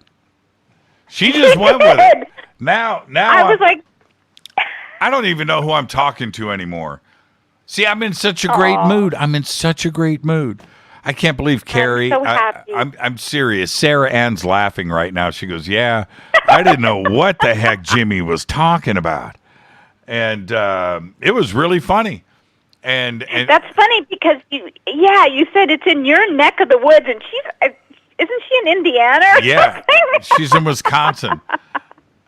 Oh man, it's Remember, your voice. She paused, and you're like, I'm not going to put up with that pause. You just come. And see that is hilarious. Now I'm connecting it. Yeah, too. It's her voice, and her demeanor, and you guys just, you know what? That's the way it goes. That's the way it goes. I'm eating crow right now. I made the mistake. I was so convinced. I thought somebody was imitating you now on the phone. You got to love live radio. Man, I'm doing fun. doing the dance right now. I got to figure out how I'm going to get through this. But yeah, I did. I thought I go, I've met you and your aura. You're exactly who you are on the phone. She must have, man, Jimmy is high. Jimmy is tripping. Jimmy is out of his mind. It's all that fruit he's been eating. It's cleared out all of his toxins. I swear to God. My third eye is closed. All right, Carrie, what's on your mind? Oh, by the way, am I going to see you in November? Yes, November in Laughlin, absolutely. Absolutely. And then the next UFO MegaCon coming up in March, you're going to be there for that one too? You betcha. And also coming up this September, we've got the Conscious Life Expo. I'm going to be hosting that. That's also in person. LAX. Yep. The LAX Hilton, right? Yep. Mm-hmm. Yep. I'm going to do my best to make as many as I can. Absolutely. It's so cool to hang out with Fadernauts, to hang out with you. And, you had an amazing week. Every week, it just blows my mind. But, William Henry, he's going to be there in September at Conscious Life Expo. Yep. And I was just digging the conversation with, the relationship to Egypt. And then, wow. And, yeah. Yeah, I know. It's all happening. And after no conferences in 2020, except for the Conscious Life Expo, which was in the beginning of February, right now, I just want to hang out with everybody as much as I can. And I'm just so happy that I've got 3 or 4 conferences, like once a month from here on out. It's September, it's November, it's February, and March, right? So 4 conferences back to back. It's going to be great. Awesome. Something to look forward to. Mm-hmm. Okay. So what an amazing announcement this week about the Galileo project that Sir Avi Loeb is leading up to. I read his book, cover to cover, and I've also listened to it in audio. And he talks about Galileo, and, and it's interesting that he named the project after Galileo. And, he's going full steam ahead, he's doubled down and, putting forth this major project to start looking at interstellar, extrastellar, objects. And I think that's really exciting. This is, you said the right word there, the right words, right two words. He's doubled down. He doubled down in the book. If you read Extraterrestrial and you really read that book, he doubles down like on every page. He does not play around with his belief and the research that needs to be done, how the research should be done, why he is doing it. And it's an extraordinary read. Avi Loeb is not playing. He is absolutely doubled down. He doesn't, I want to use a bad word, but I'm just going to say this. He doesn't give a crap what people think. He is steadfast. It's extremely courageous, and, he's all in on it, and look what has come of it, this incredible project, and who knows where this will lead. And it's really a milestone, not only in astronomy and astrophysics, in our community. It's really a landmark creation. And, so I'm super excited, and I know you're going to have him on the show as soon as he's back from his vacation. So I'm so excited about this project, and I just think, who knows what we're going to discover, along with other things that are going out, like the James Webb Telescope. And I think we're just on the brink. I feel like I can just feel it. We're just like on the precipice. It's just right, just tantalizingly, an arm's length away before something really big breaks. He said one thing in Extraterrestrial that just floored me, and I've only got about 30 seconds. I'm going to say this as quick as I can. So, and I've read the book now so many times. I probably read it 10 times, right? But he says, he says, everybody looked at the data wrong. Oumuamua wasn't cigar-shaped. If you go and you look at the data, as I did and I looked at it, it was a pancake. Now, wait a minute here. A pancake. Avi's not joking around. And he keeps saying, we need to go back and re-look at the data. We need to use these, the radio telescopes and optical telescopes and infrared, and look at the data differently. We are not considering the data, and that's his point. We will find those things that we are looking for if we just read the data correctly. And Avi is onto something. And just think about that. Oumuamua wasn't a cigar. It was a disc. Pancake. A pancake. His words, not mine. Carrie, enjoy your day and be safe out there in Wisconsin. No, California. That's Sarah Ann that's in Wisconsin. I'll talk to you. Bye, Carrie. And talk to you later. I'll see you in September, and I'll see you in November. You betcha. I'll talk to you. Fade to black. Fade to black. Jimmy. Thanks, Carrie. And I thought Sarah Ann was Carrie. I had a whole conversation with Sarah Ann. I thought I was talking to Carrie. Sarah Ann's laughing. Sarah Ann, you're a saint. You are a saint. This is Fade to Black. I'm your host, Jimmy Church, 747-228-2051. It's Fadernight. I'll be right back.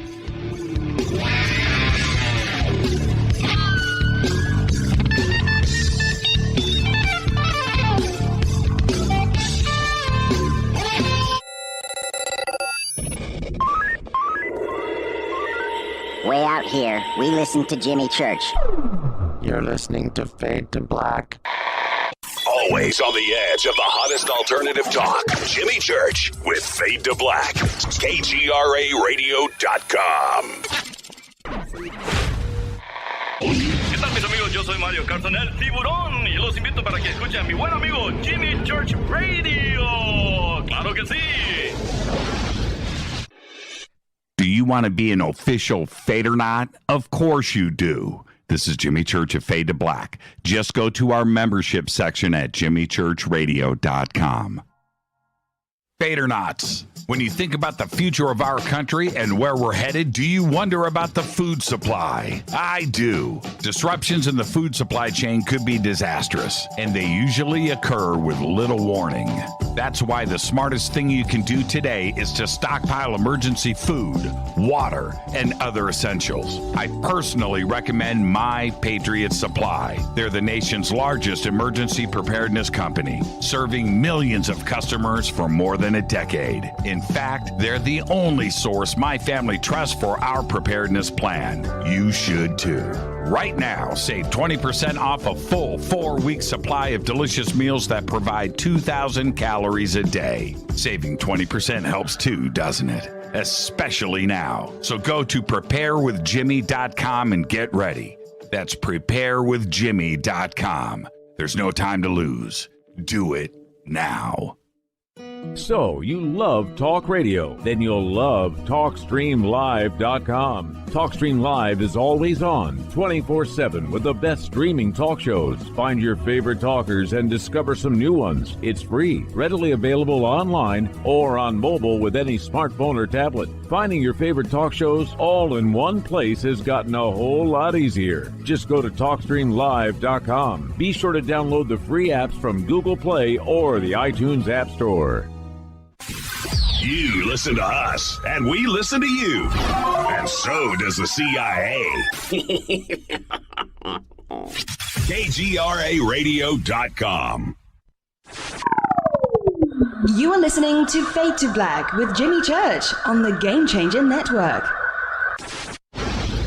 Oi, oi, I'm Reese Evans. You're listening to Jimmy Church. This is Revolution. The revolution will not be televised.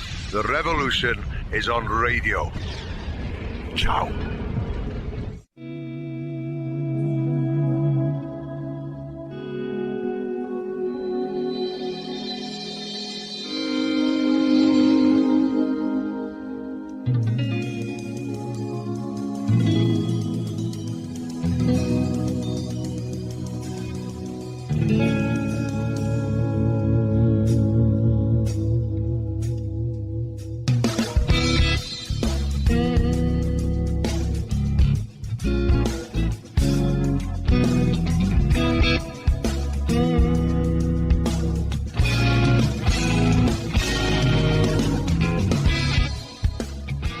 Welcome back, Fade to Black. I am your host, Jimmy Church. That baby's crystal clear right there. That's right. That's Jose. I was just really funny. I was, oh, that looks cool. Looking at the tape delay there of the skull. I'm your host, Jimmy Church. This is Fade to Black, Fadernight, open lines all night long. I will get to the calls in just a second. Really funny thought just popped in my head, and I just banged over to YouTube real quick to see if I could chop somebody, and I didn't. I was kind of let down with that. But my point being that there was a question that was in there. You know, how many of you, if the UFO door opened, you know, who jumps on board? And there was something there about a cure of coronavirus or whatever. But this is what popped in my head. I always talk about food. Food would have to be, okay, this is the deal. If the door opened and it was in front of me, I'm on it. You know, and you got to kind of look around and think, wow, what about family? You know, my kids, my daughters, my life, right? But I'm on the ship. Dude, I'm on the ship. But this is what popped in my head. Normally I think about food, right? I mean, it would be a long, strange trip if you are stuck eating like blue soup or, just something. It would suck. But this weird thought popped in my head. I would go, hold on a minute. And I'd run back into the bunker and I'd grab the flame. Right? Then I would get on board. Because I don't know, would I grab my daughter, Nicole, Deanna?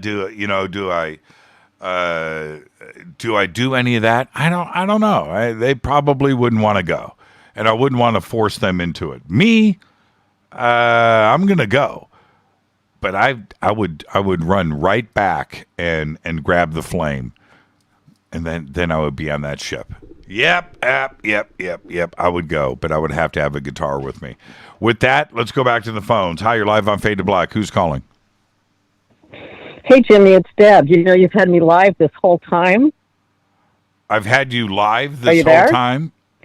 When you were in the bunker, moving around on the break, I could hear you in the bunker. I was taken off hold, and I could hear noises in the bunker, and you were moving around, and I could hear the commercials in the background.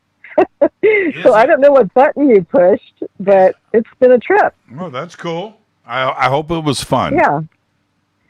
Yeah, and I didn't hear you taking any bathroom breaks or doing any bong hits. So, Jimmy's good, just so you all know. Yeah. Although when you... I'm good. I'm just wondering what I was doing. I didn't do anything strange, did I? Okay, well, I might have. Just keep it to yourself. No.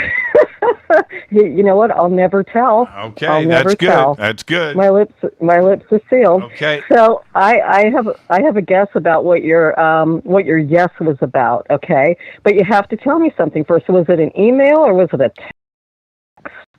Email. I think someone accepted your offer on either a motorcycle, a guitar, or an RV. No, and no. Bigger. Okay. Bigger. Good enough. Bigger. Bigger? Yes. Oh, wow. Okay. Well, okay. That was my guess. I'm not good. I like the way you're thinking, though. I like the way that you're thinking. Look, a motorcycle or an RV or a guitar, that's all easy. That's just taking out the plastic and saying it's go time. All right, so that's easy. So you've got to, and I'm not going to say what, but yeah, much bigger, much more satisfying. Yeah. Okay. Yeah. Okay, but it was a purchase then. That's all I'm going to say. I might later I might post a video. Maybe. Okay. I'm thinking about it. Well, see, I don't know. This is the truth. For me personally, huge, right? Mm-hmm. But in a weird way, I don't want it to be. Look. There are moments in everybody's life where things, are cool. But, right now, in this world, there are too many, including myself, that went through some traumatic stuff over the last year and a half, dealing with it. So, you know what? Maybe I need to keep all of that stuff inside. And when things get back to normal, then you talk about it. But right now, there are people out there that are dealing with some crap. And yep. and I do know. That's really the truth. And I've also look. I'm gonna since we're on that subject. I love to cook, and the ceremony of having friends over and cooking for friends is one of the most satisfying things that you can do. It's just so much fun, right? So when you're caught up in that moment, and man, you're taking pictures and posting it, and I'm thinking to myself, you know what? There are people out there right now that can't do this. And are they joyful right now? They're not. What are you doing? Are you moving furniture? Who, me? Yeah. No, I got up to put on my AC because it's 104 degrees outside right now. So I just turned my AC on so that I'm not sitting here dying while I'm talking to you. It sounded like you were like moving a refrigerator. But anyway, so my goodness, no. So I just stopped doing that. You know, and I really I thought about that. It's not cool. It's not cool. You know, so yeah, you've seen a serious drop in the last year and a half of pictures and parties because right now it's not a party environment for most of the planet. You know, so and that's just me. Well, that's just me. Okay, you called me. What's on your mind?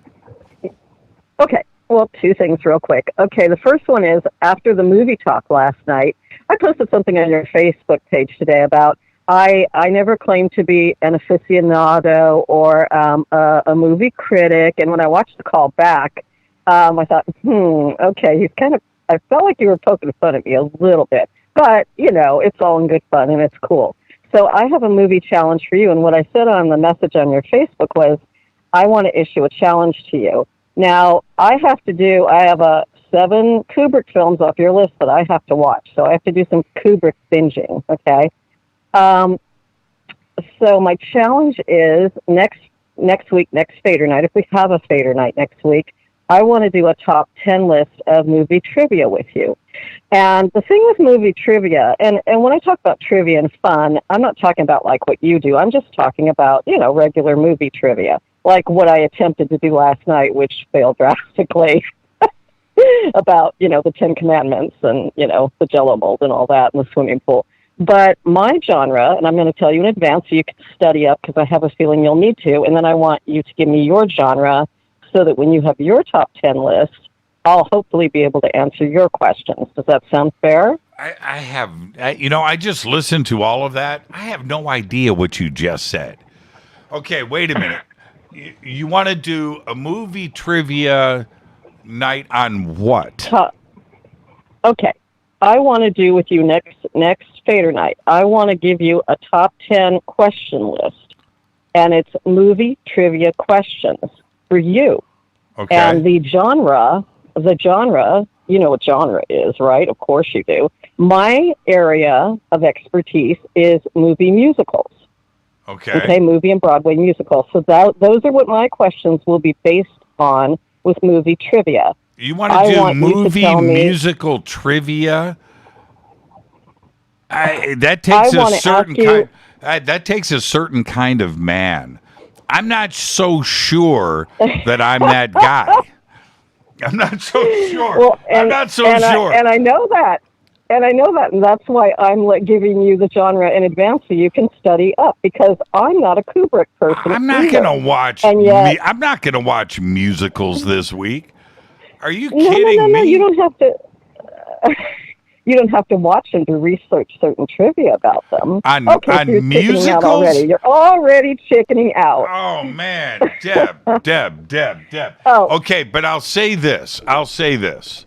And I don't care about Leonard Maltin or Siskel and Ebert or Ben Moskowitz or Manowitz, whatever. No. I know more about movies than anybody. I've seen them all. I've seen every movie ever made. That sounds pretty cocky, doesn't it? That sounds pretty cocky, doesn't it? Including musicals. Then including musicals. I've sat through a couple of. See, the thing is about musicals, and if we go back to some of those musicals, whatever they may be, and not the ones that everybody knows about, but musicals is a whole nother situation. And I've tried to sit through musicals for me, this is me personally, there's always some great dynamic, dance scene in the movie that is incredible in the choreography, and you watch it and you're just like, wow, that's great. And then you try to watch the whole movie that is around that specific dance scene that is so amazing, and it kind of sucks. So, and that's just for me. I can't go through a whole musical, but I'll watch the fabulous dance scene that we've seen so many times and really appreciate what is going on. And I'll say this for this reason: some of those dance scenes were done with one take, right? And some Hollywood soundstage, and you've got 50 showgirls and the orchestra and the music, and you've got 100 people on stage that nobody can make a mistake, right? And so when it's done that way, and you see that it's one take, and you want to see Fred Astaire doing this in one take, right? You don't want to see multiple takes. You want to make sure that Fred or whoever, right, is doing this all at once. And I love it, but it's the other 90 minutes that I can't sit through. and that's just me. That's just me. So there you go. Well, like you said, it's not just you. It's a certain type of man who really enjoys, Broadway and movie musicals, and I get that. I'm not that guy. But you totally pivoted off my challenge. So it sounds like if you can't handle that challenge or that genre, give me another genre and then pick yours. You can pick any genre. You can pick any genre. Because between now and then, I've got to watch 7 Kubrick films between now and next Thursday. Okay? I'm willing to do that. But that's fun. Only under the condition. Seven music. That's fun. 7 Kubrick films. It's a life-changing experience. And you're going to have bullets in your gun. You're going to have bullets in your gun for every dinner party for the rest of your life. When people start talking about the excellence of Stanley Kubrick, you'll be able to chime in. And when anybody is talking about, right, you're going to understand. You have seen the film. For me, 7 musicals between now and next Thursday is torture. And not only is it torture, I'm not asking you to do that. I'm asking you to just research basic trivia about movie musicals, so that when I ask my questions, you might have some knowledge. I'm not asking you to sit through 7 musicals, but I'm telling you, for this challenge, I'm willing to sit through 7 Kubrick films if that's what you're going to ask me about. Right. Oh, I'm supposed to ask you questions about Kubrick. No, but I'm going to ask you questions, but not about Kubrick. And my genre was going to be movie musicals, but it doesn't mean you have to sit through 7 movie musicals. It means you just need to, kind of bone up on your trivia for movie musicals, whichever musicals they may be. Yeah. Because, for example, you put a lot of thought into this. Wow, well, but it's just last night. Yeah, it's just not going to happen. But let me say this, Deb. Going through, listen, just hear me out here. Going through the Kubrick side of the world is, and as somebody that appreciates film in any context, is going to be wonderful for you. And it's a learning experience, definitely, because everybody, not only does everybody talk about Kubrick, but everybody's got an opinion. And since you haven't been able to do that, you will be able to now. Somebody said today, it was Mark Johnson, the radio host, and I saw his post. He's like, man, The Shining sucked. And now, it's coming from a mindset from somebody like Mark, who's very smart and a great radio host, but he's seen the film many times, and he's established. And so you will be able to, if somebody posts that, you will either agree or not, right? Go, yeah, you're right, man. The Shining sucked, but it's because you've now seen it and you've looked at it. I don't think I understand. that if, I understand. I have seen The Shining. Yeah. But let me finish. If I posted something about musicals, I'm not sure that I'm going to get that kind of action in social media. You might be surprised, Jimmy. You might be surprised. I don't think Mark Johnson is going to chime in on My Fair Lady or what was the one not Dr. Doolittle, Mary Poppins, right? Yeah. Do you think I'm going to get 500 likes and 500 comments on the excellence or the suckiness of Mary Poppins? Suckiness? Okay, that's it. I don't know. The line. So here's the thing, Church. No, do this. There's only one way to find out. Post it and see.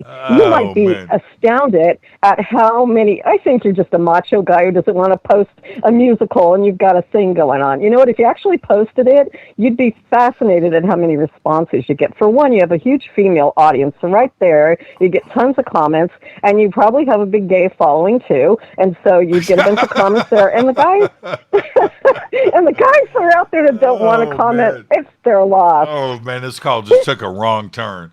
So yeah, absolutely, Deb. But anyway, let's see what happens next Thursday. But I don't think my research will be jumping into musicals. But anything but musicals, it doesn't matter. And you can go television too. You can go TV. It doesn't have to be film. I'm telling you. Okay, here's the deal. I'll make mine TV sitcoms for you. How's that? Those will be your questions. TV sitcoms. Man, I'm looking at. Is that fair? I'm looking at Awakening Man's post about you right now. It's great. I bet you are. Yeah, he loves me to death. Oh, he does love you. He does love you. I know he does. I love it. I love him right back. I know. We got a love thing going on. It's groovy, baby. Yeah. All right. Yeah, love Awakening Man. Yeah, let's do TV sitcoms for you. And what are you going to give me? Is it all going to be Kubrick, or are you going to give me a break here? I didn't know that it was going to be trivia questions coming from both sides. That's a lot of work. You're up. This is improv. I improv. I scat. I'm a scat. Oh, my God. Hey, Deb, have a great week, and I'll see you next Thursday night. Okay, take care, Jimmy, and fade to black from E.T. Phone home. Fade to black. Thanks, Deb. Have a great night. And, yeah, that's a lot of work there, Deb. That is a lot of work, but it won't be musicals. My Fair Lady. What was the, what's the one where they're singing in the Alps? The Sound of Music. These are the things that everybody has already seen. And I was just truly scrumptious. That's Mary Poppins. All right, here we go. Back to the phones. Hi, you're live on Fade to Black. Who's calling? Hey, Jimmy, this is Dylan in Hawaii. How you doing? Hey, Dylan, how are you, man? What's cracking? Hey, good. Hey, I just wanted to get your kind of a question on this. Basically, I was trying to see have you heard any information like certain UFOs, UAPs being like triangles being associated with certain geographical areas? Because I was trying to research that more, but I figured you would know more about this. Man, you know what? I'm going to say this right now. Everywhere. If you go and you get David Marler's book on black triangles and you look at his research, you will find that no country has been left out of this, no city in the United States. Some of the most amazing black triangle sightings didn't happen in California, didn't happen in New York, didn't happen in Florida, didn't happen in Washington, happened in St. Louis, right? They're everywhere. My black triangle sighting was in Carmel, California. And so I'm going to say everywhere. Because I've seen some orbs out here, and then most recently in the last couple of weeks, somebody just posted on Twitter the same thing. This little type of drone, but it came over where I live, right by the mountains. The mountains are almost 2,000 feet up in the mountain range. Right. Came over the mountain silently, and I live right next to a Marine Corps base, so I know what a plane looks like. I know what a helicopter, and it's just I've been seeing things recently, and it's I've seen the orbs out here, but I haven't seen any triangles, and I haven't heard about that. But recently, we've had the blue one with the blue lights. Yeah, that was crazy. Found in Bogota. Yeah, that same one was in Bogota, Colombia. I saw a picture, so I'm trying to figure out if certain types of UFO sightings are associated with certain states, or you know what I mean. But I was just wondering. Yeah, I do. And you know what, though? I'm a little bit jealous, Dylan. Hawaii, there's other things that are going on there. You have got a long established history of an indigenous culture that is very spiritually connected to the island and to the earth. The other part with that, and this I'm just telling you how it is.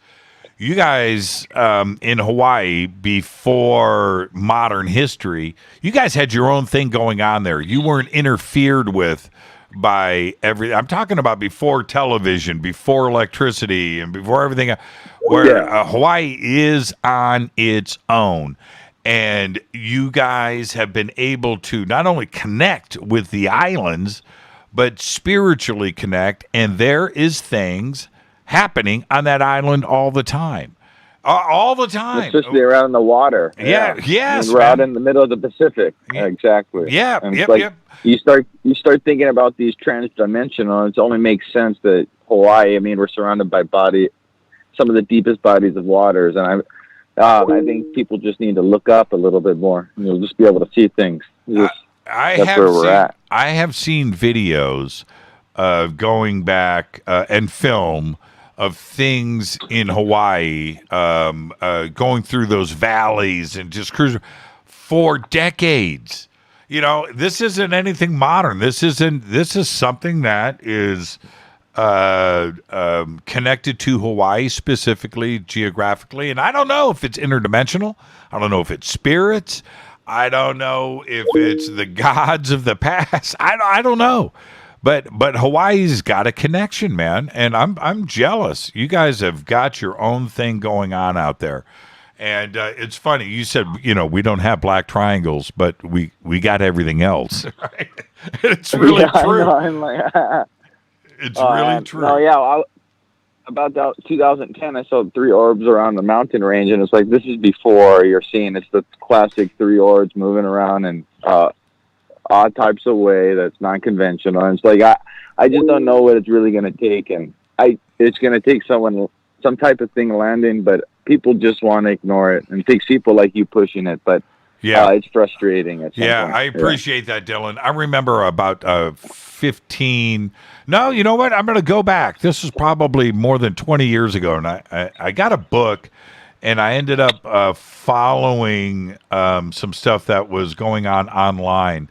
I can't remember the person's name, but and I think it was 2. I think it was a husband and wife or boyfriend and girlfriend going. I don't remember the island. I might be able to find out. Anyway, going to this certain section of the interior of this island on a mountain, sitting on this cliff overlooking the valley, facing the mountain on the other side.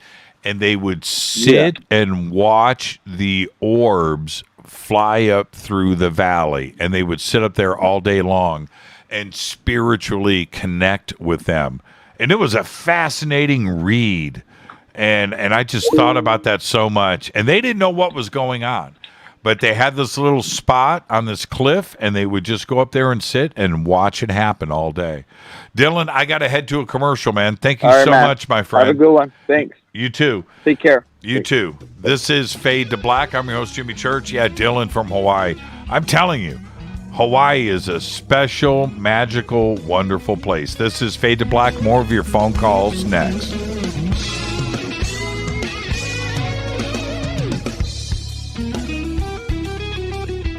Hi everybody, this is Rob Halford, the Metal God on JimmyChurchRadio.com. This is KGRA Digital Broadcasting Station, Salt Lake City, Utah, Van Buren, Arkansas. Why is it we're not very good with our health regimen until it's too late? We don't put oil in the car until the engine blows up. When the body's out of balance, your health is not so good. Give your body some love. Log on to wtih.com. That's wtih.com. Try our Life Change Tea, which cleanses you from harmful intruders. A clean colon is one of the ways to bring the body in balance. We also carry organic supplements to help you get where you need to go. So do your body a favor. Log on to wtih.com. That's wtih.com. You can even visit our sales page to save some dough. Does anybody call money dough anymore? Anyway, if you're looking for short, helpful health tips, go to YouTube and punch in Health Matters Now. That's Health Matters Now. So, log on to wtih.com, shop, get balanced, then learn some cool tips at Health Matters Now. You'll be glad you did. That's wtih.com. Your contact for current news and trending topics. KGRAradio.com. This is Jimmy Church of Fade to Black, and I only drink Fade to Black blend coffee from Rivermoon. Just click on the Rivermoon Coffee banner at jimmychurchradio.com. Promo code F2B Blend. This is the only way forward. This is Fade to Black. Make contact. KGRAradio.com.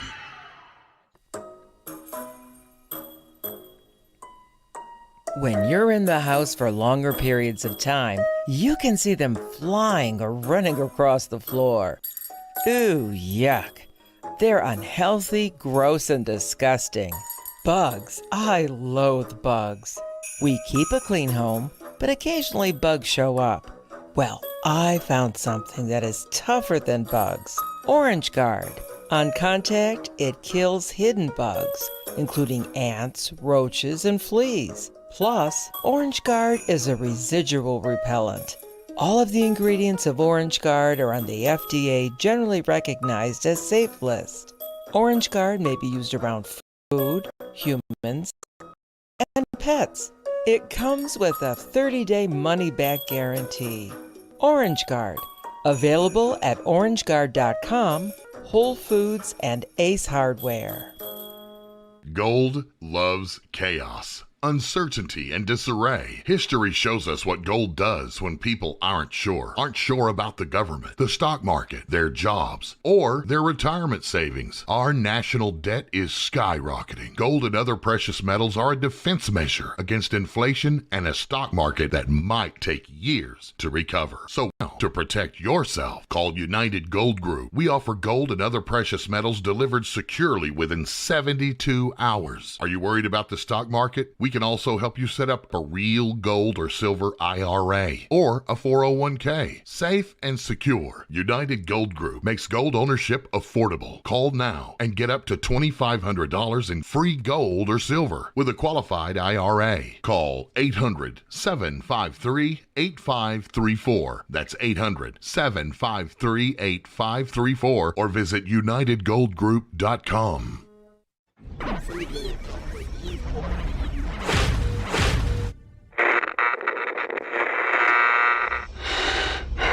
You want to know a secret? I love ponies. I really love ponies. I'm serious. I couldn't stay sane without ponies to brush. Why fade to black? Because you never got that pony, damn it. This is Fade to Black with Jimmy Church on the Game Changer Radio Network and KGRA, the Global Radio Alliance.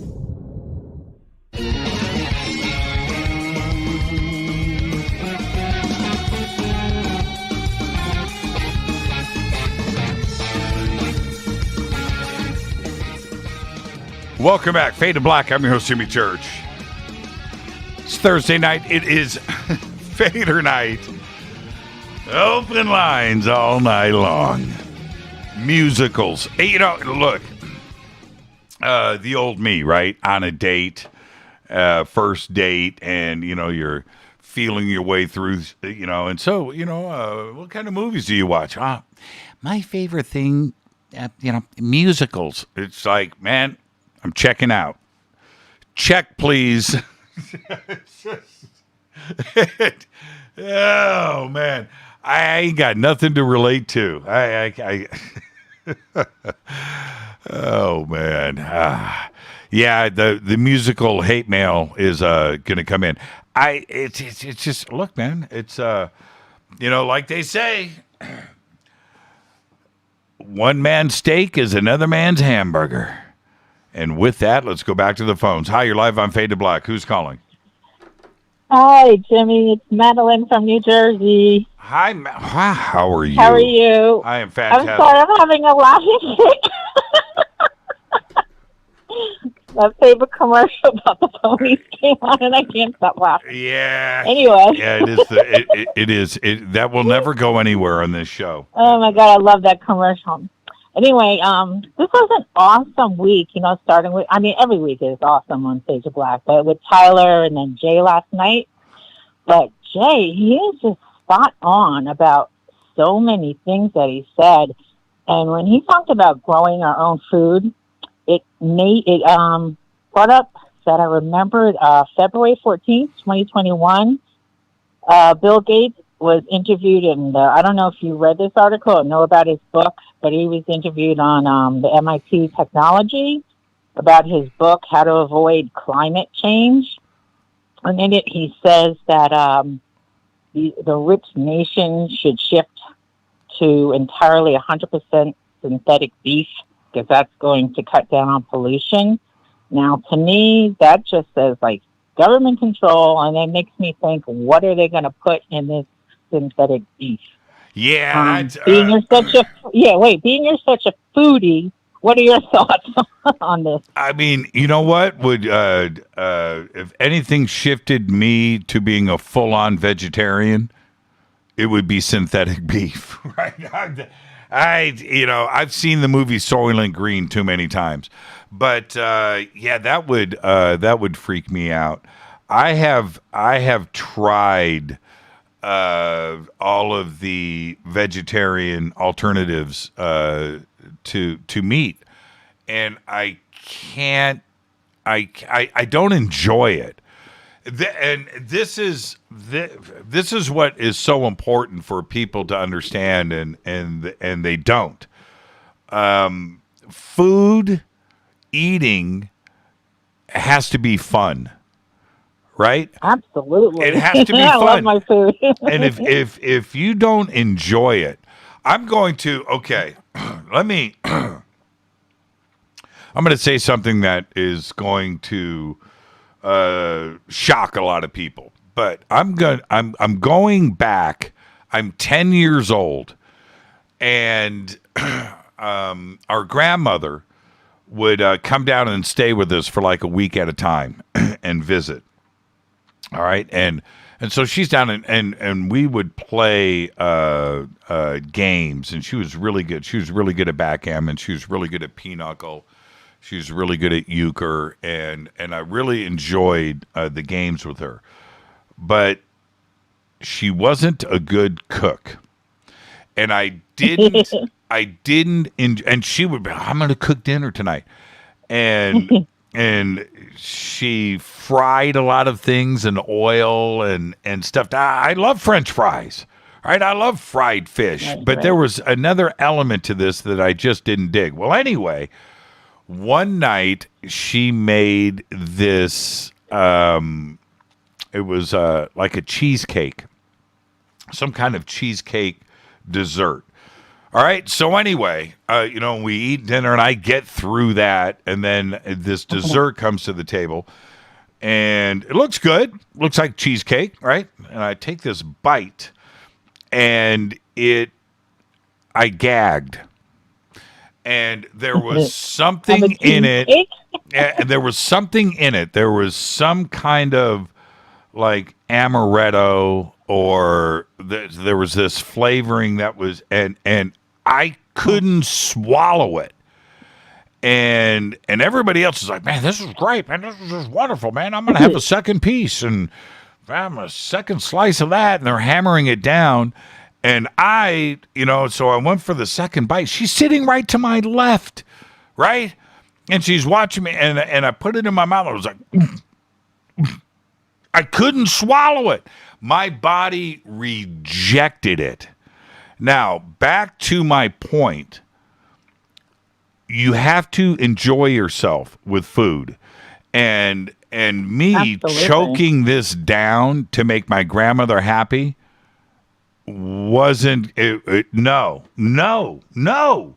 And I remember I'm 10 years old. I got to negotiate my way through this, right? I got to think about that. I'm full. It was a great meal. I'm going to put this away for later. And I put it in the refrigerator on the plate. Later that night, I got up and I was just tripping on this, man. I was just tripping. How am I going to get through this? And I go downstairs in the dark and I open up the refrigerator and I take this slice out and I throw it in the trash. And I put, into the dishwasher. Whew, I got through it, right? And so now the next day, and I come home from school, and I think it was lunch. I come home anyway. So there's a sandwich, and she's made me a sandwich and things, and she brings out a slice of this cheesecake. Oh, and puts it on the table, and it's just her and I, right? And I'm looking, thanks, Grandma. And I'm looking at this cheesecake, man, and I'm like, man, I can't do this. And she says, it was really weird because I woke up this morning and I came in and your cheesecake from last night was in the trash. And I think and she goes, and I think somebody just was clearing out the refrigerator this morning and wasn't thinking that was your cheesecake from last night. So I wanted to make sure that you got the last piece. No. I'm like, I can't do this. I'm like, Grandma, the sandwich, I got to get back to school. I'll have this a little bit later. Anyway, I dealt with this guilt, my whole life, this thing. And if I ever have that taste of amaretto, if it's in a drink, if it's in a slice of chocolate cake, or if it's in some Italian. I remember I'm in New York. I'm not making this up. I'm at this Italian restaurant They in have New the York. best cheesecake, New York, Juniors. I order some tiramisu, right? Tiramisu comes to the table, and I just had this fantastic meal, and I'm plowing into this tiramisu. I put it in my mouth, amaretto. And I was like, oh, you got to be kidding me, man. And I just can't do it. I'll send it back, and that's just it. You have to enjoy your food, and Absolutely, because that's your energy. That sustains your life. You have to enjoy what you're eating. It has to have flavor. You have to enjoy it, and so all of this fake meat, this miracle beef or whatever stuff, or the fake chicken.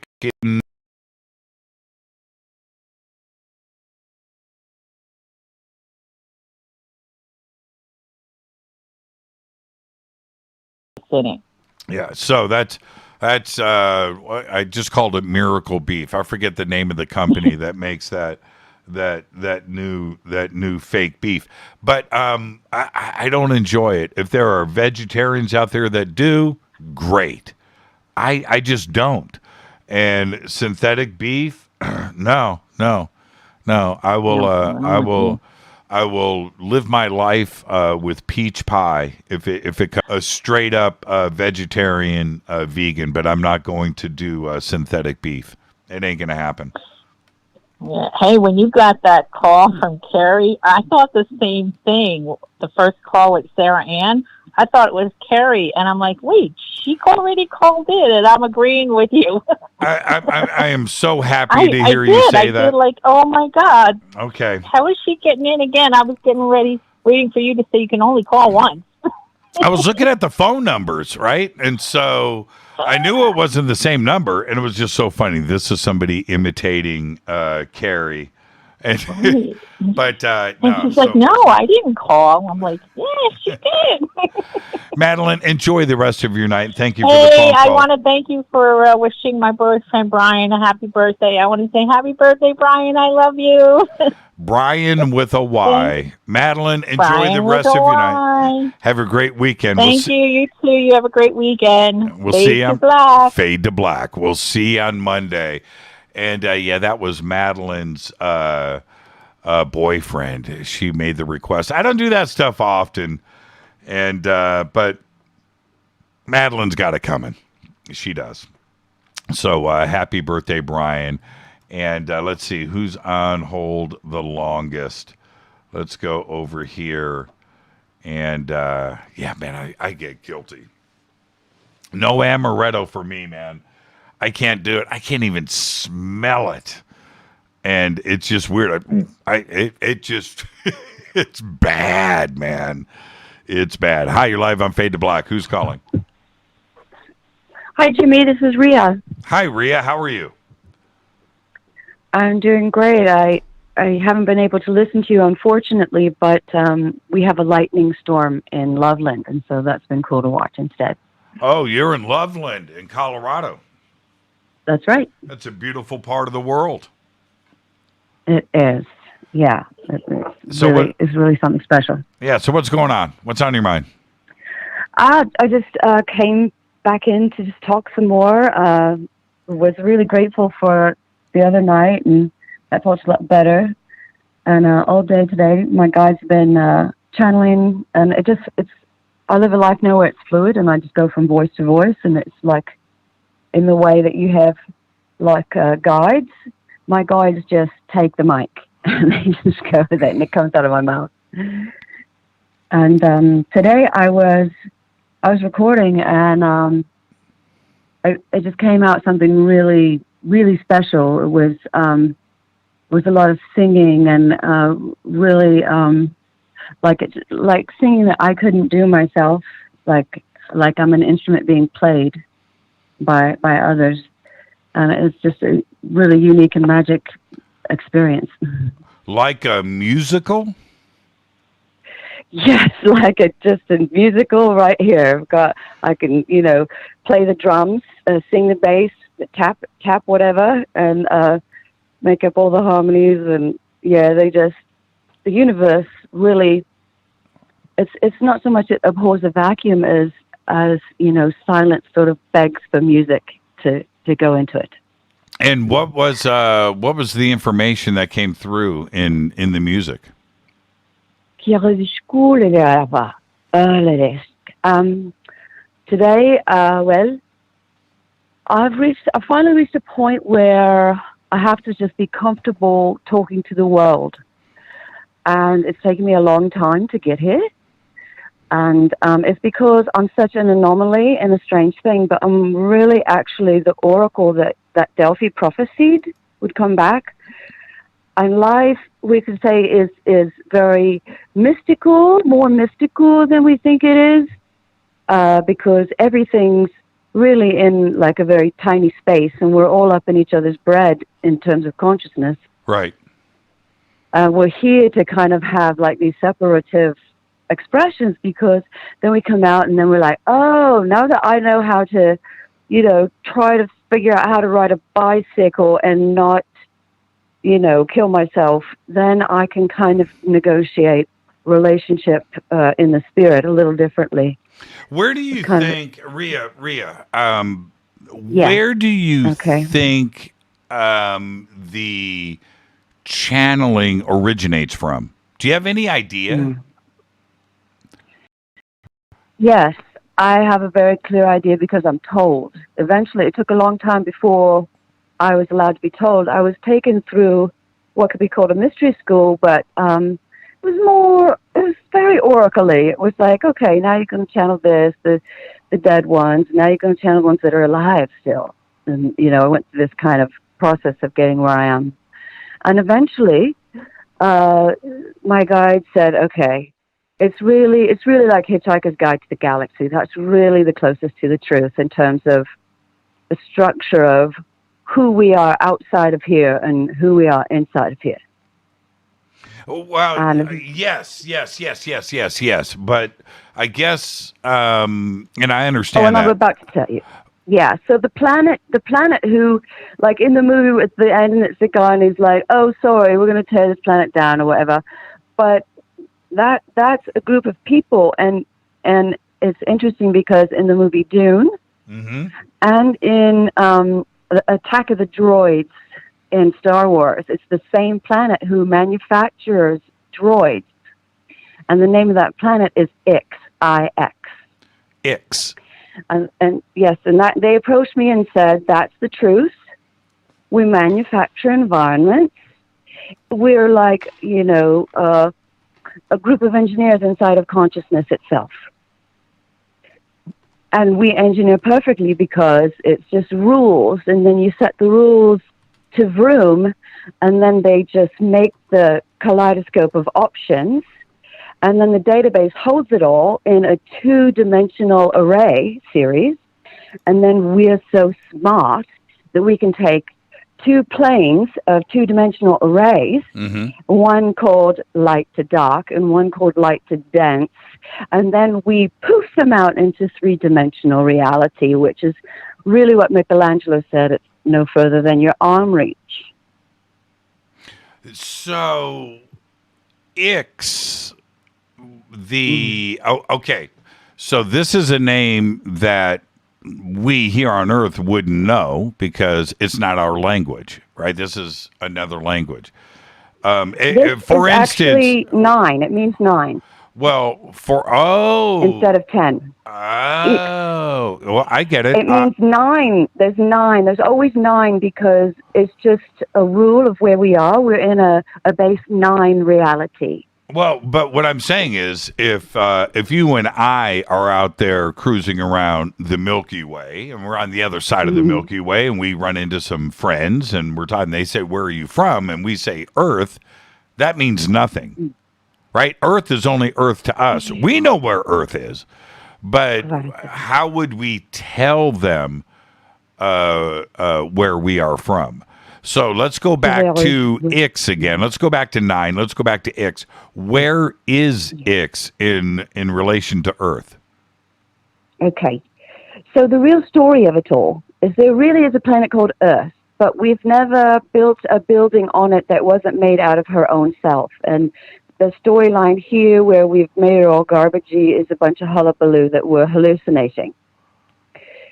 And the real thing is there's a planet called Jupiter, and we're physically being housed, and we're having a pseudo-expression of self-deterministic creation story, origin story, richness, in order to come out of here, which is a replication, and into the real place where we each start in an 8-cell moment, and we're choosing.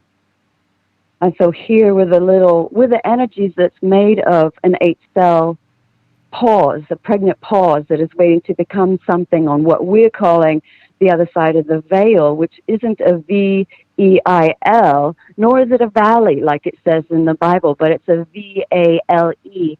And it's only 9 steps away. You're only ever 9 steps or less away from everything you physically need. I'll buy into that. Yeah. Let's go back to Jupiter, though. Well, you said, yes. Okay, how does Jupiter play into this again? Because the original galaxy that from which stories are being told is a series of 9. And there was a planet that's told about that got destroyed, and it's called Vulcan in your lore. And so Venus and Earth is made up of Vulcan, which was smashed into by a planet called Mars. And you could either say the planet Mars smashed them, or you could say that Mars was a weapon. Or some say Mars had a weapon, but Mars was a weapon, and that's how heirs rock. And also how the giant volcano in Yellowstone. I always want to call it Jellystone, though. This was told to you. This is very interesting. the beings, the X people, right? They have like they're the ones that we would say really have the true prime directive, because they're like what we're calling the Elohim in our storyline. They're the ones that are outside. They're the spirit, and we would want to call them the Holy Spirit in order to be really smart about it. And so they're always communicating with us because they want our experiences to be grand. And we signed up, everybody signed up for a bunch of really special things. But it's their job to take something really simple and make it seem like so expansively rich that the customers want to come back. And really what it is they're manufacturing AI units, and we're running a program, each one of us, and we're deciding what our DNA means to us, even though in the real, it's all consciousness-making automaton-type bodies with hopefully a heart in them. And that's the problem with the Bigfoot that took the heart out of his chest, that riddle from the natives. That has to do with Adam giving the rib. Every being has a central processing unit, so that the memory store can stay separate, but the processor can be removed, upgraded, like this. And so the first beings that were created were called the Adam, and they had a heart in them, okay? But at some point in the story, it goes into a lot of complexities, but an Adam had to enter the creation space without his central processing unit, which they called their I, which is spelled E-Y-E.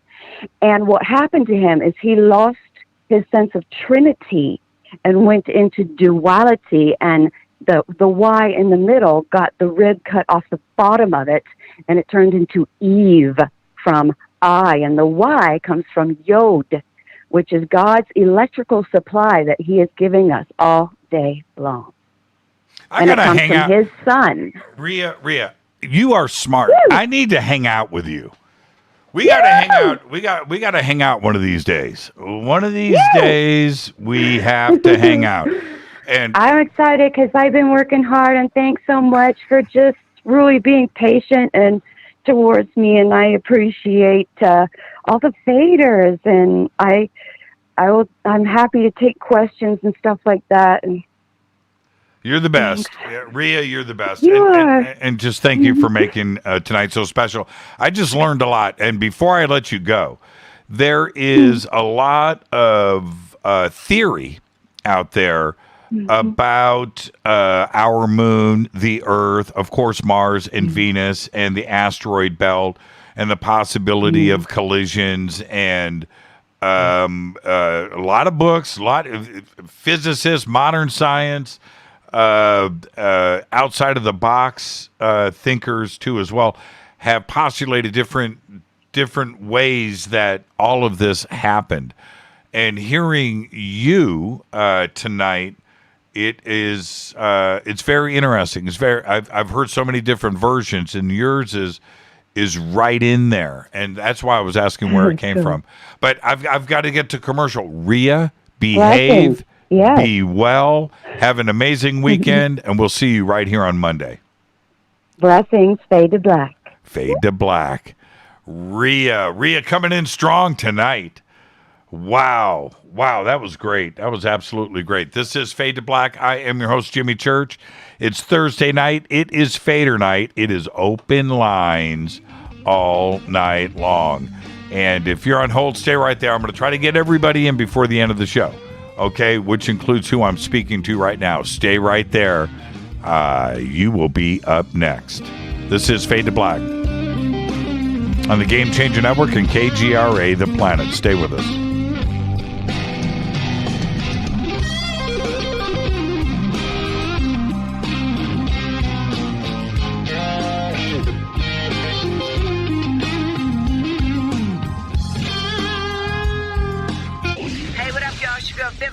Here, and you are listening to my boy Jimmy Church on JimmyChurchRadio.com.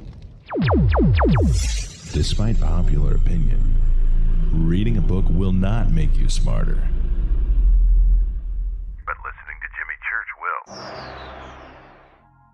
This is Jimmy Church of Fade to Black, and I take Life Change Tea supplements every single day. It's what I do. Click on their banner at jimmychurchradio.com.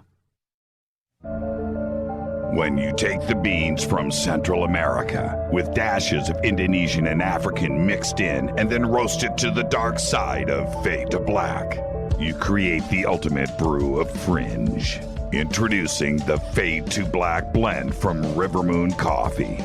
Yes, Rivermoon's darkest customized roast was created for the love of Fade to Black. The alchemy of masterful roasting and smoking the beans is in every sip of this full-bodied, dark Java. I need my coffee dark, deep, with distinct bittersweet chocolate highlights, just like the bunker. Leaning further into the darkness of the roast is Fade to Black blend from Rivermoon Coffee. Just click on the banner at jimmychurchradio.com and use the promo code F2BBLEND for 15% off of your order today. This is Billy Carson with ForbiddenKnowledge.tv. Forbidden Knowledge TV has just reached its 1-year anniversary. That's right, 1 year. And as a show of appreciation, we are giving all new subscribers a free 30-day trial of ForbiddenKnowledge.tv. That's 30 days to binge watch thousands of movies, documentaries, conferences, workshops, lectures, yoga classes, meditation courses, and so much more. So log on to ForbiddenKnowledge.tv from your computer or mobile device, or get the Forbidden Knowledge TV app on Apple TV, Roku, Amazon, iTunes, or Google Play today, and use coupon code 30daysfree. That's coupon code 30 days free on ForbiddenKnowledge.tv today. Are you intrigued by Paranormal Talk Radio? You'll love the new Paranormal Radio app from TalkStream Live.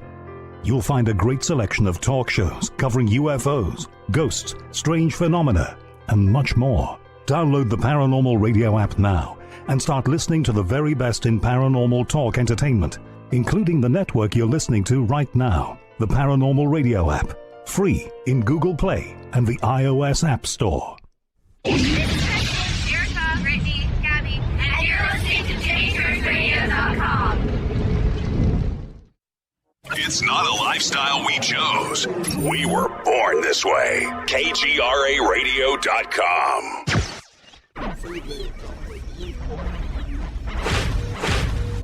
This is KJCR at JimmyChurchRadio.com.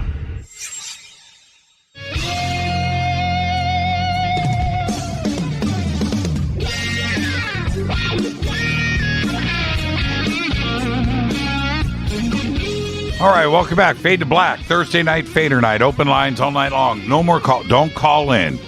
Everybody that's on hold, I've got way too many calls to get in before the end of the show tonight. One segment left. Fader night, best night of the week. Rhea coming in strong. And let's go straight back to the phones. Hi, you're live on Fade to Black. Who's calling? You're live. Hello, Jim? Yes. It's Nitrous Ninja here in Pittsburgh. Nitrous Ninja.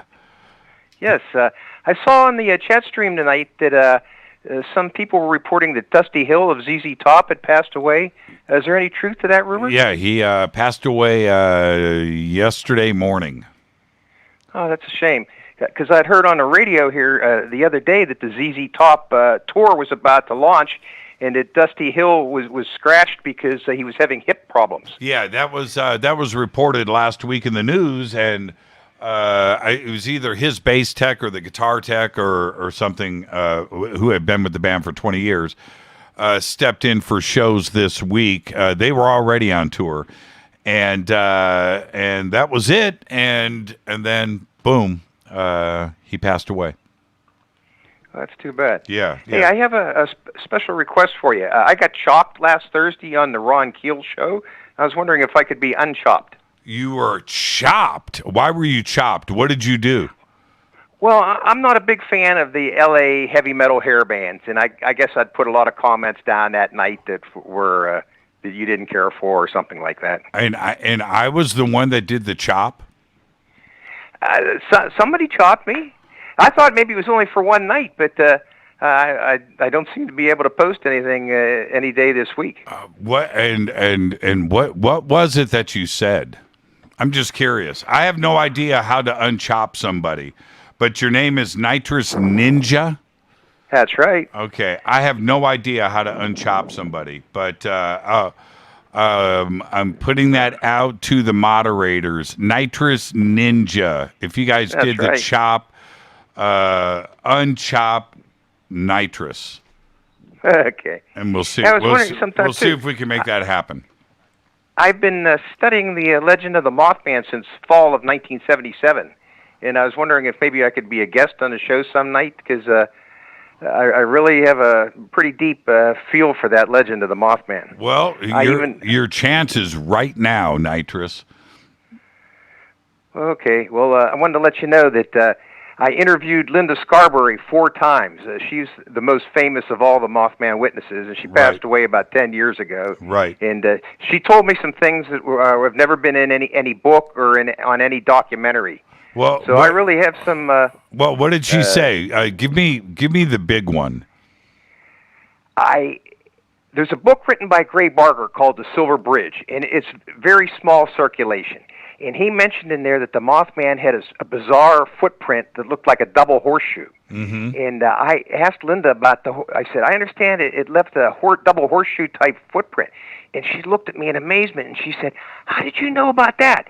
And I said, well, it's in Gray Barker's book, The Silver Bridge, that the Mothman left a strange double horseshoe type footprint. And she told me she hadn't mentioned those footprints since November of 1966. And she was in absolute amazement that I knew about that. And there were some other things she told me that when they first spotted the Mothman near the North Power Plant, she said it had a frightened look on its face. But then when they saw it about 2 minutes later out on Route 62 South, it was sitting up on top of a billboard. Mm-hmm. She said now it looked angry. Mm-hmm. And that was never in any book. And she told me a few other things, too, that she saw the Mothman on 18 separate occasions. Yeah, I think, you know what's weird for me about the Mothman, Nitrous, is that it came and went. You know what I mean? And that to me adds a lot of credibility to the entire sequence of events that went on out there. And I'll tell you why. There wasn't a bunch of sensational sightings like last week or last month, you know, and people making stuff up. There isn't. It happened. The witnesses were there, and then everything stopped. I believe that there's something to the Mothman story. And I you know what I did? This was a couple of months ago. Just on a whim, it just happened to pop up, and I watched the Richard Gere movie, and went back and I watched that again, and I've seen it so many times, but I went back and I thought, you know what, I'm just going to watch this from beginning to end, and I really enjoyed the movie. It's better than I think people give it credit for. And I think it really tells a story about John Keel and the investigation. I think it's pretty solid. So I think there's something to it, Nitrous. I really do. Well, Jim, I can tell you this. Linda Scarberry went to see the movie when they showed it in Point Pleasant, and they couldn't get the sound to work that night. And her daughter went back the next day and let them know that her mother, Linda Scarberry, had been in the audience the night before. And they told her daughter, Danielle Leah, that was the only time they had ever not been able to get the audio to work in that theater in Point Pleasant. And one other thing that I've uncovered, most of the Mothman sightings occurred about 8 miles north of the town of Point Pleasant in a place they call the TNT area. They produced nitroglycerin there during World War II for ammunition. And they supposedly bulldozed 3 Shawnee burial mounds flat when they built the ammunition facility up there. And some people think that the desecration of those Shawnee burial mounds had something to do with the Mothman. That it's some kind of a Shawnee protector spirit who's come back to let everybody know that he was very displeased about the destruction of the burial mounds. Okay, so it just popped up here. The moderators are telling me that they don't have the power to let you back in, that it has to be from me. And I don't know how to do it, so I'll see what I can do over the weekend, Nitrous. But until then, have a great weekend, and we'll see you Monday on the show. Okay, everybody out there, stay safe over the weekend. I'll talk to you, man. Thank you so much. Bye, Jim. Bye. And I think that there's something to the Mothman prophecies. There's something to it, and only because it came and went and just stopped. I just find that very, very, very fascinating. But Richard Gere was pretty good in that movie. That's right. I'm secure in my manhood enough to say that Richard Gere was good in the movie. Hi, you're live on Fade to Black. Who's calling? Jefferson. What's going on, man? Hey, Jefferson. How are you? Where are you calling from? I'm calling from Galveston, Texas, man. I'm doing good. How about yourself, sir? I'm doing good. Doing good, man. It's Thursday night. It's Fadernight. It's open lines. I'm speaking with you. It doesn't get any better. What's on your mind? Man, okay, so I got a question for you, Jimmy. Do you believe in reptilians? No. You're asking me if I believe in reptilians. Now, do I think that there's a possibility that reptilians are visiting this earth or that they're here? Absolutely. Do I believe in them? I don't have a reason to. Yeah, me as well, sir, because there's no hard proof.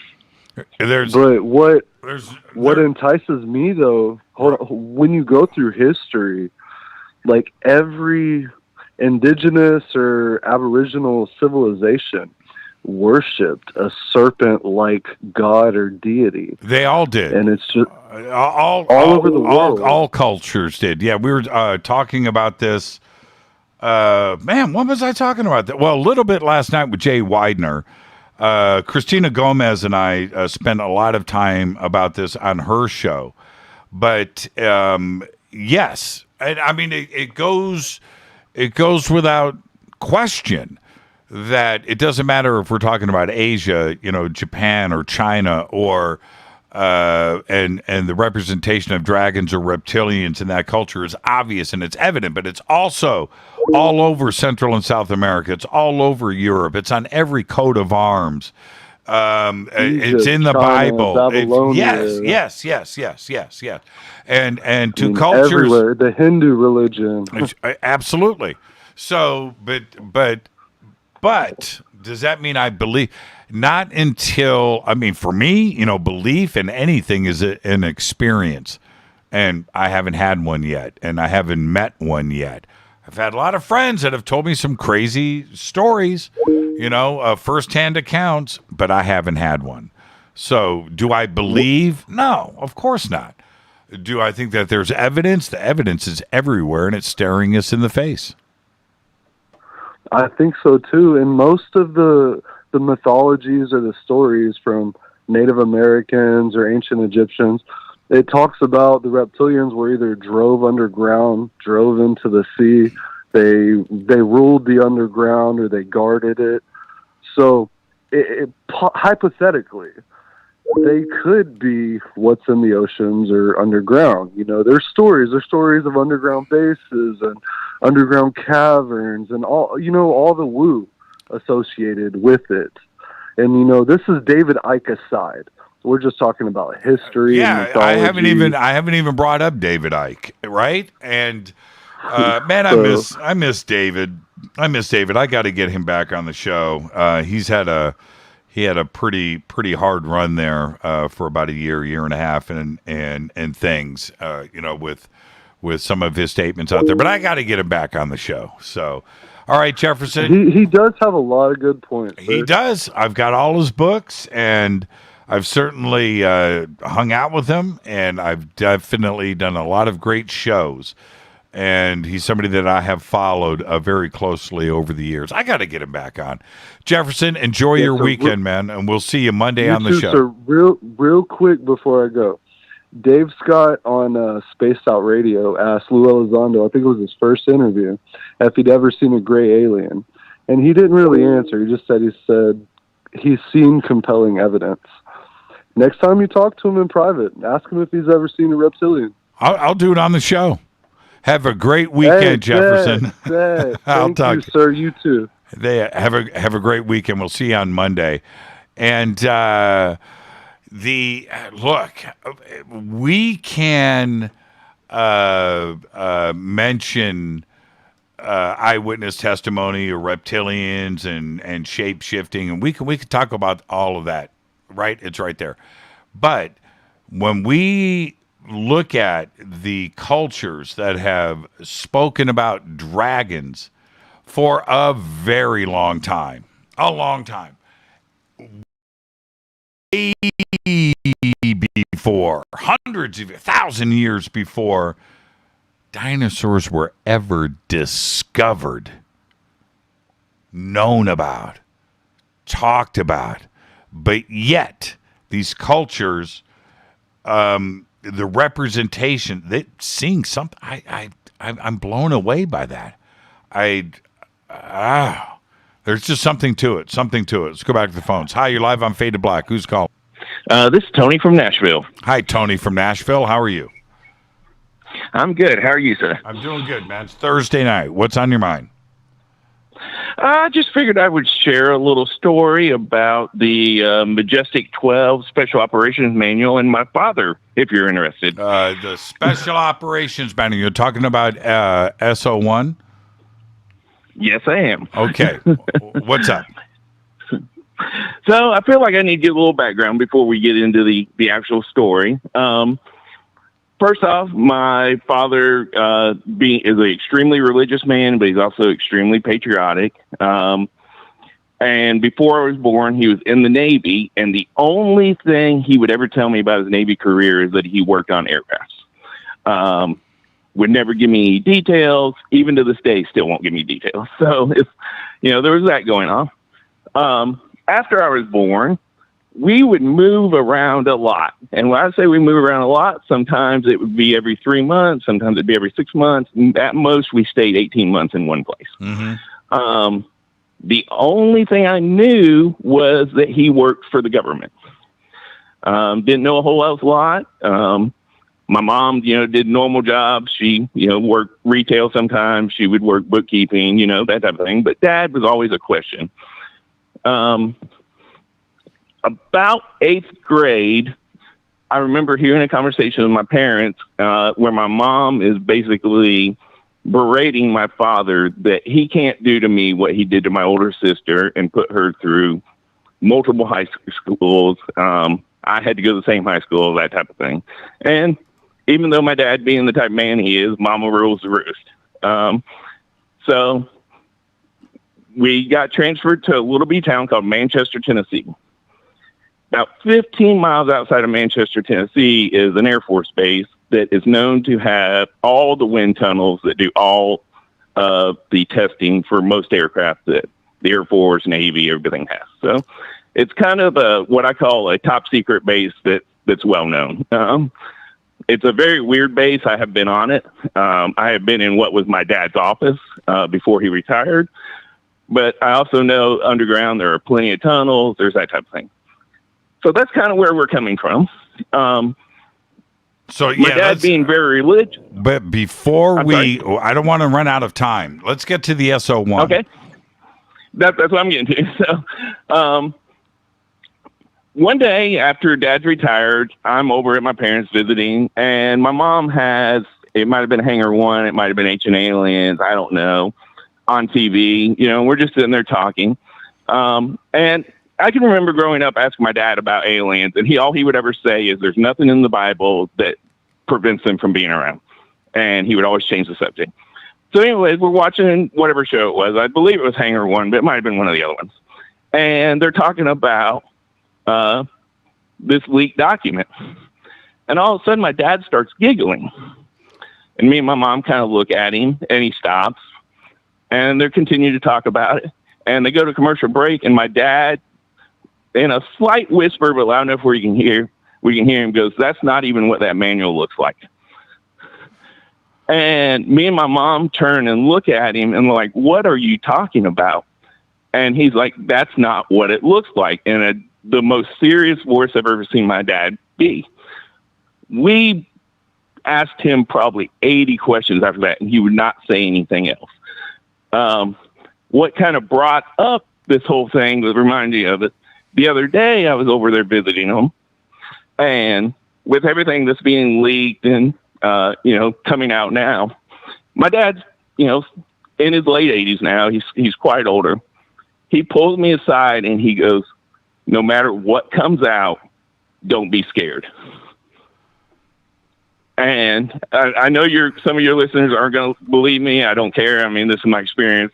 When your dad tells you something, you listen.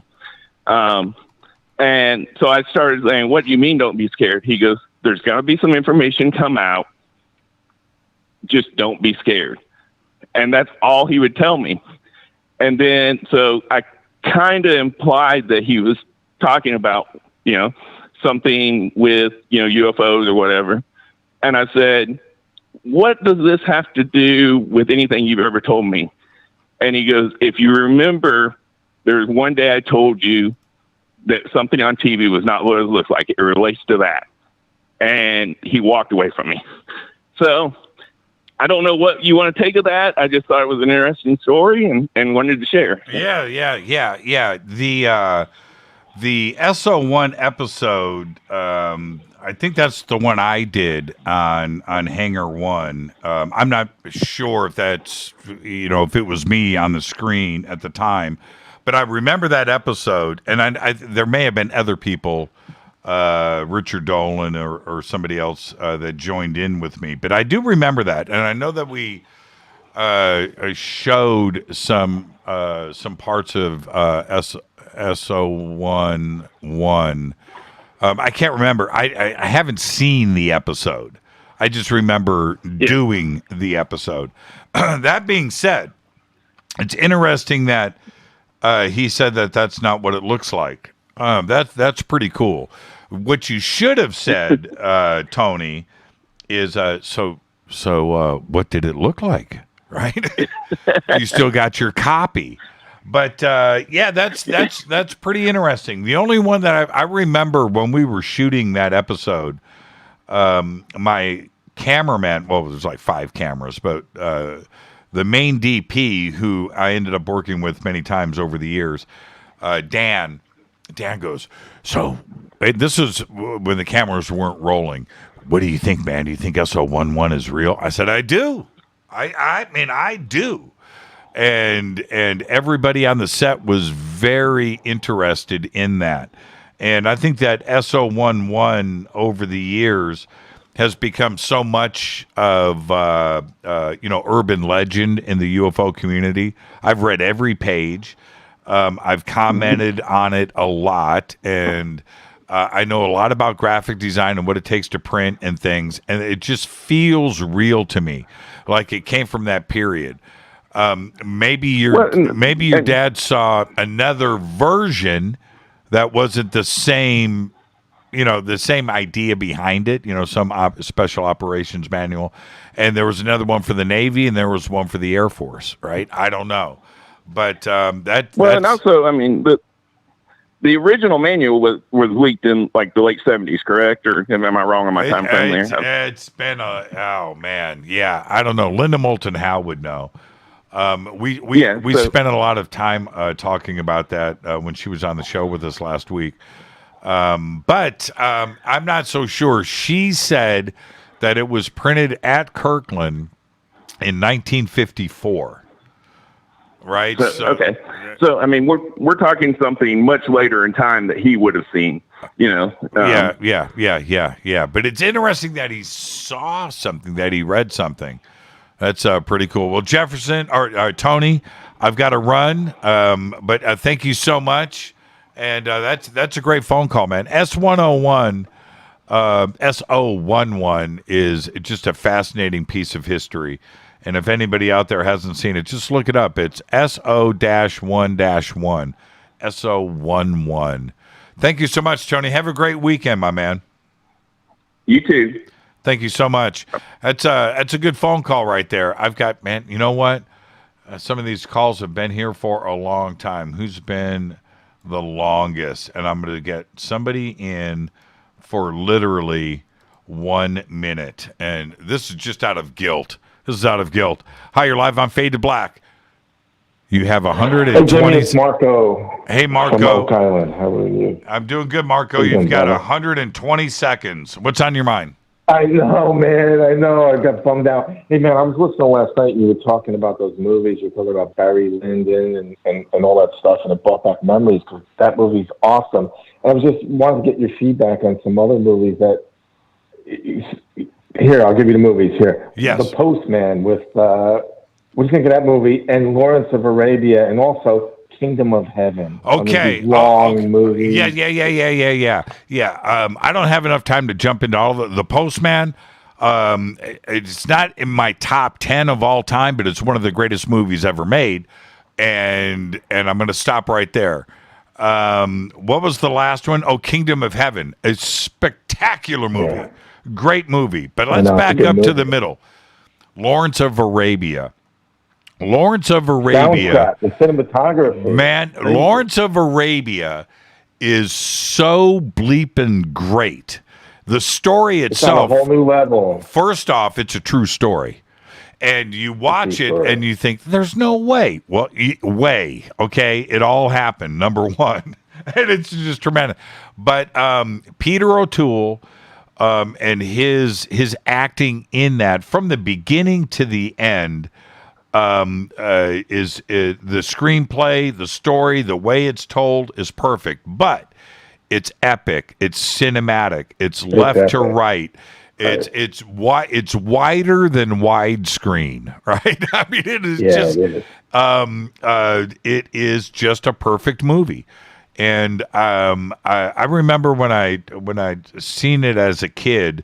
And I'm watching it not in widescreen, right, on television. Right. And later on in life, when you have access to video and DVD and widescreen, and you get to go back and revisit it, it's like, holy crap. I know. My whole life, I only saw a third of the movie, right? I only saw a third of it.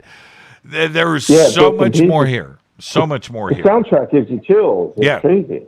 Yep, absolutely. And I'll leave you with this. I've got 15 seconds left. There is a comedy called The Hollywood Nights. Everybody should watch The Hollywood Nights. Very small film, but it's one of the funny. But Lawrence of Arabia is the subtext to the movie. And so go watch Hollywood Nights and think about Lawrence of Arabia and just get a good laugh.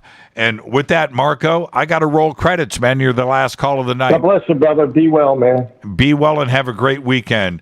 Marco, bringing on, man, The Postman. That's such a good movie, man. Kingdom of Heaven, strong stuff. Great phone call there, Marco. And I've got to roll credits and get out of here. Another great Thursday night. Thank you to everybody that call in. Look, I left some calls on hold. I apologize. You know who you are. I'm speaking to you. Fade to Black's executive producer. Fade to Black is produced by Hilton J. Palmer, Renee, Dennis, and Kevin. Announcers are Steve Harder, Gene Vitoa, Mark D. Kovar. Webmaster is Drew the Geek. Music, Doug Aldrich. Intro, Spaceboy, spaceboymusic.com. Fade to Black is produced by KJCR for the Game Changer Network, and syndication is KGRA, The Planet.